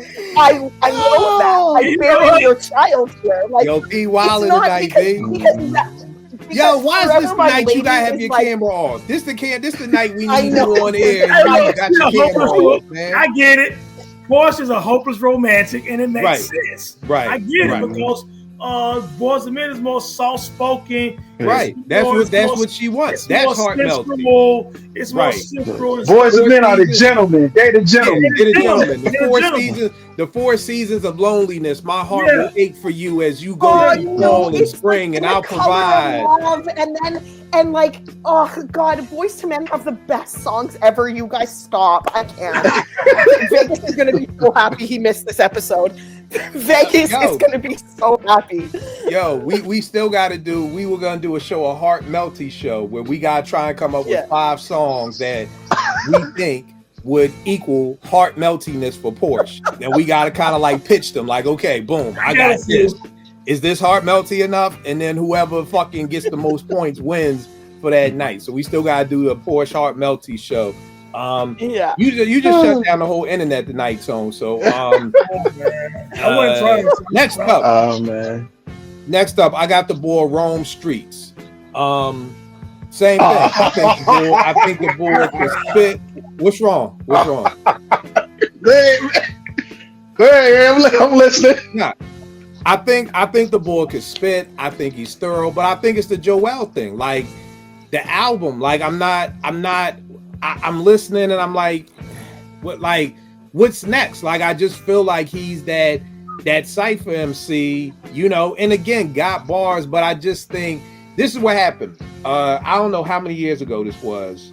It was the day Royce, Tone, what's the joint? Royce's album, oh God, about Boblo boats. Oh, that's Booker Ryan. Booker Ryan with Cole. J. Cole was on that song. Yeah, right. Booker Ryan came out. Fontaines, No News is Good News. This joint right here. Yeah. This joint came out. Yeah. And the same night, Black Thought joint came out.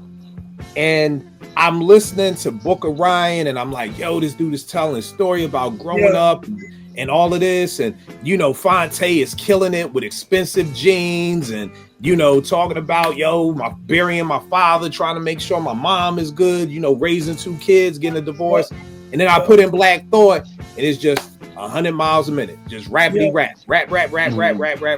And at that moment, I realized, and this may have been 5 years ago, so I'm 45, and I was like, you know what? I just personally need more out of my rappers at 45 than just rap. It sounded like Black Thought just left the studio with Phone Flex, went into the studio, and just rapped 7 songs, and just kept on going.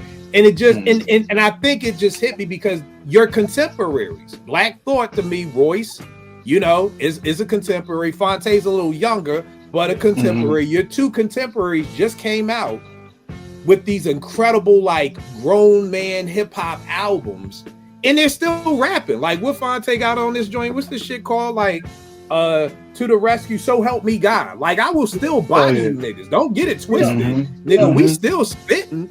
But I'm gonna talk about some other shit, and I think that's it with like Rome and Joel. It's kind of like y'all spitting, but are y'all saying anything?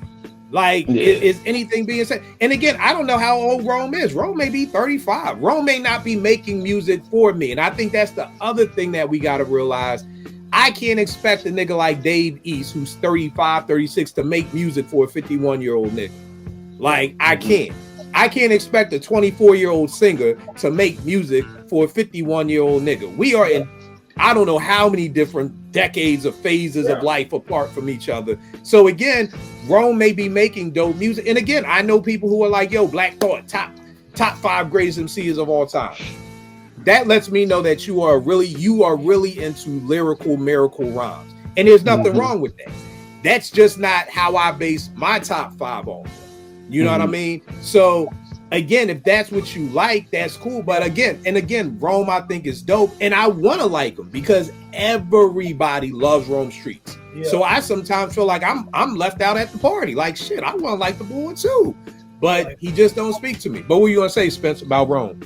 Yeah, I actually like the Rome Streets one. I do like a lot is the one with DJ Muggs. It's kind of old, but I like that joint a lot. What's the name of that joint? I'll check that out. I think it's called The Death of Someone. Let me look it up real quick. It's pretty old though. But Rome is I like Rome. He's pretty dope. And I know for everybody, some people is probably an acquired taste, or sometimes you just want to hear just bars. You might just go to Rome Street. You know what I mean? Right. Yeah, he's cool. And the funny thing is it's like, then you mix him with Conductor, who I feel like is just another nigga who don't use drums half the time. So it's just like, again, I really want good songs. Like that's what I really enjoy about this Clipse album. They're good choruses. You know what I'm saying? They're good songs. They're good bars, and all the beats have drums in them, and they're dope. Like that's like the perfect recipe for me. Like so.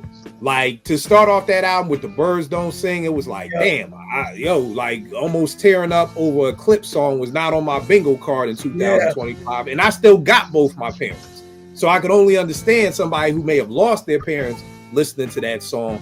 And even when you go to not the bullshit, but like any type of coke or whatever, the songs are still dope. Like, yo, that fucking joint with Stove God, that may be the best chorus of the fucking summer. I mean, the whole year. FICO. Yeah, FICO. Like, you know, and the bars are there. So again, it's just like I'm at my age, I just want a whole complete body of music. And I feel like most of these dudes now, they just make mixtapes. They're just like, yo, give me some beats. I'm gonna spit over 10 of these songs. I don't care how you put the track listing in order. You know, Griselda, they'll name a song anything. Yo, what's the name of that speaker? KRK. Hey, fuck it, that's the name of the song. KRK. Shit don't got nothing to do with no chorus. Just be naming shit random. Like it just and for me, it feels like that. It feels like you just picking words out the air to name your album or name your songs or so. But and again, I think Rome is dope, and it's to the point that I want to like him because he is dope. But it's just something about him. I don't know if it's the voice. I don't know if nothing really stands out, but Rome, I can hear Rome. It used to be like that with J. Cole. When I would hear J. Cole, I didn't know it was J. Cole. Like, he didn't have a voice that like caught me in the beginning. Like now, of course, I know it's J. Cole, but I would be like, yo, this person's dope. Who that? Oh, that's that J. Cole guy. Who's that? Oh shit, that's that J. Cole guy. Like, I don't think Rome has anything that just like grabs me. Like, you think about Live at the Barbecue. I went to hell for snuffing Jesus. You're grabbed instantly. Like, I don't have a Rome bar that just grabs me. Like, I just saw him and Shay Noir up at in 38 Special, I think up there with Sway or somebody, and he spit for about a good 5 minutes, and I'm like, and I got no quotable. I got nothing that I want to rewind and be like, oh shit, that nigga said. I need some oh shit moments. That's what it is. I need oh shit moments, and Rome doesn't give me oh shit moments. He gives me dope bar moments, but he doesn't give me oh shit that nigga just say. You know what I mean? What Benny say on that GOAT joint? He said something like, you know, something pulling up like Ace in the Beamer, but first you got to relate the Ace at the Cleaners. I was like, woo, pulling up like Ace in the Beamer, but first you got to relate the Ace at the Cleaners. Like, that's crazy. That's what the fuck I'm talking about. Something like that. Ransom is gonna give me a bar, like, you know what I mean? Like something that's just gonna make me go like, woo, like that's what I want to do, and I just don't do that with Rome. Did you listen to Rome and Ransom album? What you think about that one? Nah, I didn't know. I heard a Rome album that probably came out 2 years ago that Conductor did. But I mean, if you point me in the direction, it's one of those things like most of the time with music that it's kind of like you go to McDonald's, you try a Big Mac, you don't like it, I'm not probably gonna like it. But if you give me another album to go back to, like I really didn't feel Blue, but because y'all said the Long Summer Nights, I'm gonna go listen to that. And if you give me a Rome joint, I'll definitely go back and listen to it, because like I said, I want to like the boy. You know what I mean? But I think that's maybe one of the problems. Like, I wonder, this is a good conversation. Do y'all think these people getting with so many different producers is good or bad for their career? And the reason why I say that is because, like you said, well, did you hear the Rome with this person? Or did you hear the Rome with that person? Or the other person we was just talking about, and you was like, oh, they got one with Muggs. Like, back in our day, we didn't have that. We didn't have, oh, did you hear Rakim with Marley? And did you hear Rakim with Eric Sermon? And did you hear Rakim? Like, do y'all think these rappers getting with so many different producers is good or bad for their careers? Well, I know back then they didn't have the freedom to do that either, because they were signed to a label and that was it. Right. Where these cops, they have the freedom to do this thing and basically they control their own destiny.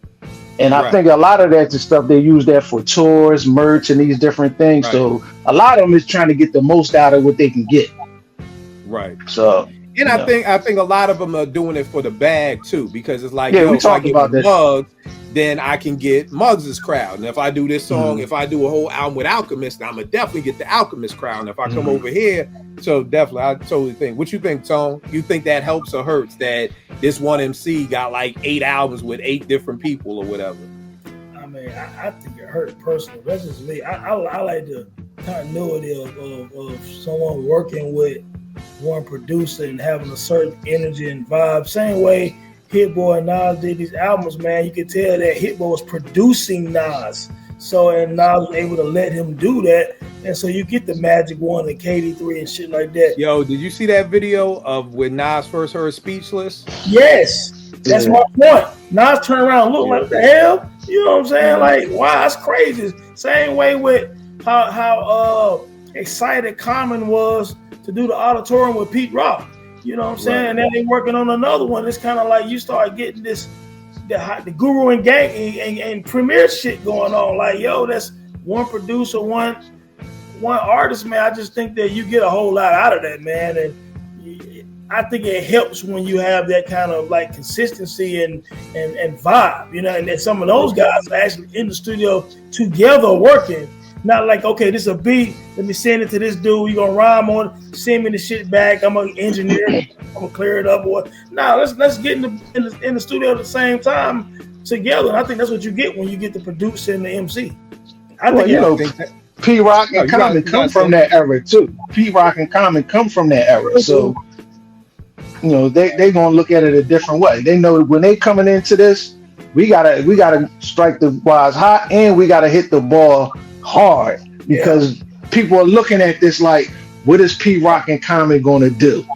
Yeah, right. They coming in not playing no games from this rip. Facts. And I mean, that's one thing that made the Clips so dope. I wasn't just excited for a new Clips album.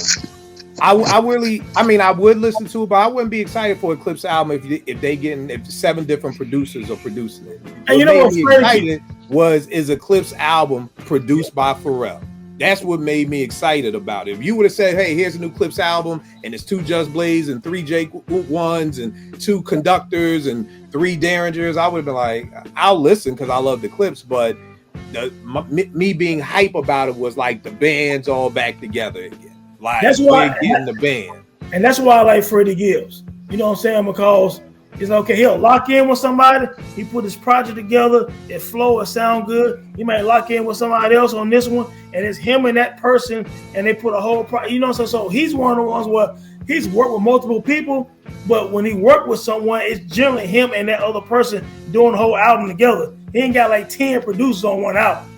And the thing with Freddie, and I was telling my man this the other day, Freddie Gibbs has it. So that very thing that Big Sean and all these people we're saying they don't have it, Freddie has it. Because my man hit me like, yo, I know you ain't really feeling Alchemist Drumless Beats, but this new Freddie joint with him. And I said, but it's Freddie. Freddie can fucking rhyme on any. Freddie's album, this joint right here, what was the name of this album? This is how old I'm getting, y'all. This joint, what is the name of this? You don't want to get the red outfit on. Nah. This joint, you only die once. Oh, that's dope. Oh, yeah. This joint, let me explain to you. He's rhyming over Anniversary. Yeah. He's rhyming over Cupid. Now, normally, that is a nigga Cupid by Skip.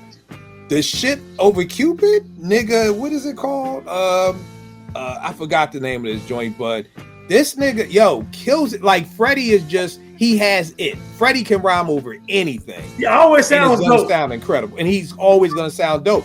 Those same beats for fucking what is this shit for Alfredo too? If Larry June was over those same beats, I'm probably not gonna like it as much. But you put Freddie over anything. Like, Freddie's a great example when we're talking about somebody who doesn't have it. Freddie has it. Like, that's it. P, what do you think? People doing all these songs with albums with different people, you think that's good or bad for their career? You know what? I actually think it's both good and bad. For the same reasons that Tone said it would be bad. Like, you just keep jumping around. You don't give yourself or that producer an opportunity to really gel and vibe and mesh together enough to have that. You don't build the chemistry that would be heard in your project. However, to your point, it does expand the fan base because everyone that they collaborate with taps into a different fan base if they haven't already established that. So I don't know, like, I think it's both. I can't really say one way or another. I think it depends what the goal is. Like, do you want an album that fans are going to listen to, or hip hop heads or anyone is going to listen to and really appreciate your chemistry and really speak on that and like it for that? Or do you want to gain more exposure and reach and tap into fan bases that you otherwise wouldn't? Like, what is the goal? So I can't really call it, to be honest. Right. Real quick, the last person I got, Shay Noir, basically for the same reason, roam streets. I think I'll say a little bit. I think Shay Noir is dope. I don't I swear people be like, she's as good as MC Lyte. And I'm just like, I don't see that. I think she's dope. I think she's cool. I am kind of like, damn, you in a crew with Ransom and 38 Special? Like, I don't see that. Like, I don't think she's at that level to be in a crew with Ransom and 38 Special. Just my opinion, not shitting on Shorty. She's dope. But I'm just like, those are some real power hitters. And I mean, I just don't see it. So same thing, I want to fuck with her. In fact, she has some of my favorite bars. She has a song with Ransom and Stove God doing the hook. And she probably has my favorite verse on that song. This is old. This is probably like a couple of years ago. Listen on yeah, but I think she's dope, and it may not be her. It may be the production. It may just be everything together because I think she's making her own beats now. So again, it's just I'm looking for the whole cake. You know how some people go in a Giant and they just want a slice. I just want a slice of it. I want the whole cake. So that's my thing. My expectation is when I'm listening to you, I want the whole cake. I want the whole album. I want the whole presentation. And I'm just thinking it's one of those things where there's not a lot of female MCs. I mean, it's Rhapsody and Shay Noir for the most part, as far as for us, for boom bap heads. That's it. So I feel like it's one of those things where if you on a deserted island and I fucking give you a fucking Big Mac, you're going to think that's the best goddamn smash burger you ever had in your life because you're on a deserted island and that's it. You know what I mean? So, and again, I know this sounds bad, but it's no disrespect. I think Shorty is dope. I'm rooting for Shorty to keep winning. I just don't see the hype of what people pour into her. And my last R&B is Chris Brown. And I don't think it really has to do with Chris Brown. It just has to do with the people who keep comparing him to Michael Jackson. Because I'm like, yo, what the fuck? Like, dude is dope, but yo, stop with this. He's better than Michael Jackson bullshit. And I know that's coming from them young boys. So it really ain't even, unless Chris has said that. I don't know if Chris has ever been like, I'm doper than Mike. Okay. Nah. So he loves it's more so the fans that push him. Yeah. So it's really not even Chris himself. But when people be like, nah, he's better than Michael Jackson, nigga, he's not in the same fucking atmosphere with Michael Jackson. Chris Brown said, don't even say that. Yeah, he shuts it down. He shuts it down. He don't like nobody saying that in the interview to him. I've seen recent interviews with Chris Brown. He's like, yo, that's MJ, dog. Don't do that to me, bro. Don't even do that. Nobody's MJ. He said that plenty of times, man, and I respect the way he's shown reverence for Michael Jackson. Because some of these young cats now can feel themselves and say some stupid shit. He doesn't do that when it comes to Michael Jackson. All right, that's dope. That's dope. Spence, who you got up left, bro? Run the Jewels. Oh. And I like Killer Mike too. And the wild part is LP produced Killer Mike's rap. I think it's called Rap Music. And I like that album. That's before Michael came out. Yeah, that's before Michael came out. So when they came together as a group, I wasn't really, it's not my taste. I guess maybe the production or something. But like I said, I like Killer Mike. It's just them two together. Don't really do it for me. It seems like they're going for a different crowd with Run the Jewels. Like Run the Jewels seems to be doing those Coachella, like those type crowd things. Like it's not, I don't think their goal is boom bap. You know what I mean? It's almost like their goal is something else. Like I don't know what their audience is, but I don't think their audience is the Griselda audience. Yeah. You know what I mean? And I don't think they make music for that. You know what I mean? So I definitely feel you on that because I love the Michael album. I think that's a 5 mic classic. Oh, Michael is crazy. Yeah, Michael is fire, and like I said, I've never really liked the whole Run the Jewels album either. Yeah. And the rap music, like I said, LP produced that. Rap music, that's it. Yeah, rap music is dope, and like I said, LP produced that album. So I'm thinking, they about to get together. It's about to be something crazy. And like you said, they went the other way, which I mean. They gained a lot of notoriety from it, so I'm not mad at them. And they kind of like reignited Mike's career. Right. Yep. It reminds me of like what would y'all call Gnarls Barkley? Like what crowd is that? Oh wow. Good question. And not saying Run the Jewels is Gnarls Barkley. No, I know what you mean though. I feel like that because CeeLo, that wasn't what I was expecting from CeeLo. Like, you know what I mean? When Gnarls Barkley came out, I heard Crazy and I was like, this ain't black radio, is this pop radio, is this like I don't know what that crowd is, and I'm not saying Run the Jewels is that crowd, but I feel like it's something like that. It's you know Huh? It's like almost like Run the Jewels is like that mosh pit type music. I don't know. Like that's why like that. Yeah, It's totally true. I said Run the Jewels is like mosh pit music because they opened for Wu-Tang, the Final Chamber tour. I was there. And like Killer Mike and LP, they're like exactly mosh pit music. I was like, damn, this place is about to become like a giant mosh pit. It didn't, but they have that kind of music. It's like a little bit in between. I don't know. Right. No, so I definitely feel that because I've tried to listen, and there's songs I like, but again, I just don't get how these dudes could like headline a tour and be having 10, 15,000 people. Yeah. You know, to me, like that's some old Howard Theater here in DC holds about 3,000 people type thing. Not for them, like they touring. They got big props on stage, like they do. Yeah. So who you got left, bro? Man, you know, me being in North Carolina, I hate to say this, man. I mean, I know it's a little southern than where I am, man, but fucking Future, man. Like, he a legend down here, but I don't get it. And that DS2 joint is probably a classic for the South, you know what I'm saying? And I posted that recently. Right. Like, Future is a monster down South, like, as far as props, and when he go anywhere, they treat him like fucking Michael Jackson, bro. Like, you know what I'm saying? Like, so Future is large down here.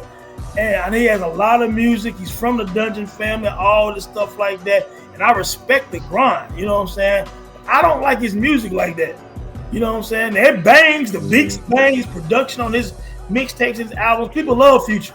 You know what I'm saying? But I don't have any Future in my car. I mean, in the phone to ride to in the car. I don't really rock with his music like that, but he is one of them cats down here in the damn South and in hip hop in general, but I don't really rock with Future like that. Yo, I don't know why. I always get Future and 2 Chainz fucking mixed up. Is 2 Chainz from down there? Yeah, he's from Atlanta. He's from Atlanta too?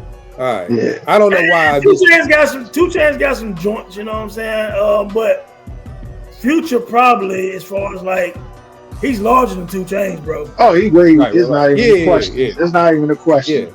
Yeah, Future one of them niggas, but I don't really ride to his music, man. Now, Future is Sierra Baby Pop, right? Yeah.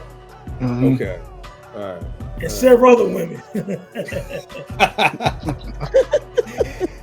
Oh God, man! So he's royalty and he's royalty in Atlanta. R&B. You got any more R&B to piss off Porsche real quick? Nah, this won't piss Porsche off at all. Oh, but great. Ironically enough, that we talking about Future, man, I don't like Sierra as an artist. I remember her little joint with Ludacris and I think the joint maybe with Missy back in the day. She had like 2 songs that used to pop off in the club, you know what I'm saying, early 2000s. But her dance and her videos, her songs, they kind of cringe to me, man. Yo, here's the problem. I think I like 3 Sierra songs. Like, it was a joint. The video, Future was in it. It was like the lead single for one of her albums. I remember there was a time, I don't know, do y'all remember when people were trying to say Sierra was a man? Yes. Yeah, I remember that. Yeah. Like, and it's so weird because I've just been like, yo, how did she become a sex symbol? Because I swear 2 years ago, people were saying she was a man. I didn't understand the man part, but that joint she had with Ludacris was hard as fuck. I give that. Yeah. That old joint was crazy. Yeah, that shit. Luda was flowing on that joint. Yeah, I love Luda, but anyway, I love Luda. Yeah. Love. All right, man. Dope show. We done pissed off Porsche. I'm sure we done pissed off 100 rappers. You know what I mean? So, you know, it is what it is. Tone, tell them where they can get at you, good brother. Man, just, Tone of the Dome on Twitter, toneofthedome.com. I repost a lot of my old articles and stuff like that people hit me up on. And that's it, man. They know where to find me. They know where to find hate me. Say what? Yeah, Spence. I said, they know where to find you, so on that. You ain't never gotta worry about that. They know where to find your ass. We gonna have a long weekend. Take it at you, bro. Yeah. 88 Spence on IG and Twitter. All right. Pete, where can they get at you if somebody wants to talk about how much they fucking hate Drake with you and how heart melty songs need to make a comeback? Honestly, I guess Twitter. It's at Cherche Laporte. Oh God. Porsche, you are with me. You know, you can, if you want to have a conversation with Porsche, those are two things: shit on Drake and get some heart melty music in your eardrums. That's true. That is true. Very true. With me is just Kill 889 Twitter, IG. What book could I grab this week to shout out? I don't know what's down here. We will go with an oldie but goodie. Check the Technique by Brian Coleman. Very dope book. If you're interested on how albums got made, I mean, it gives you the blueprint to everything. I mean, what's in this one? This is volume 2.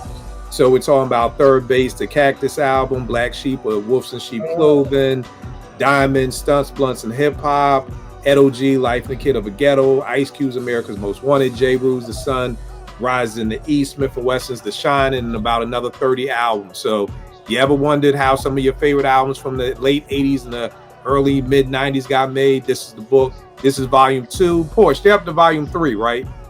Sorry? They're up to volume 3 with this, I think right? so. Yeah, I believe so.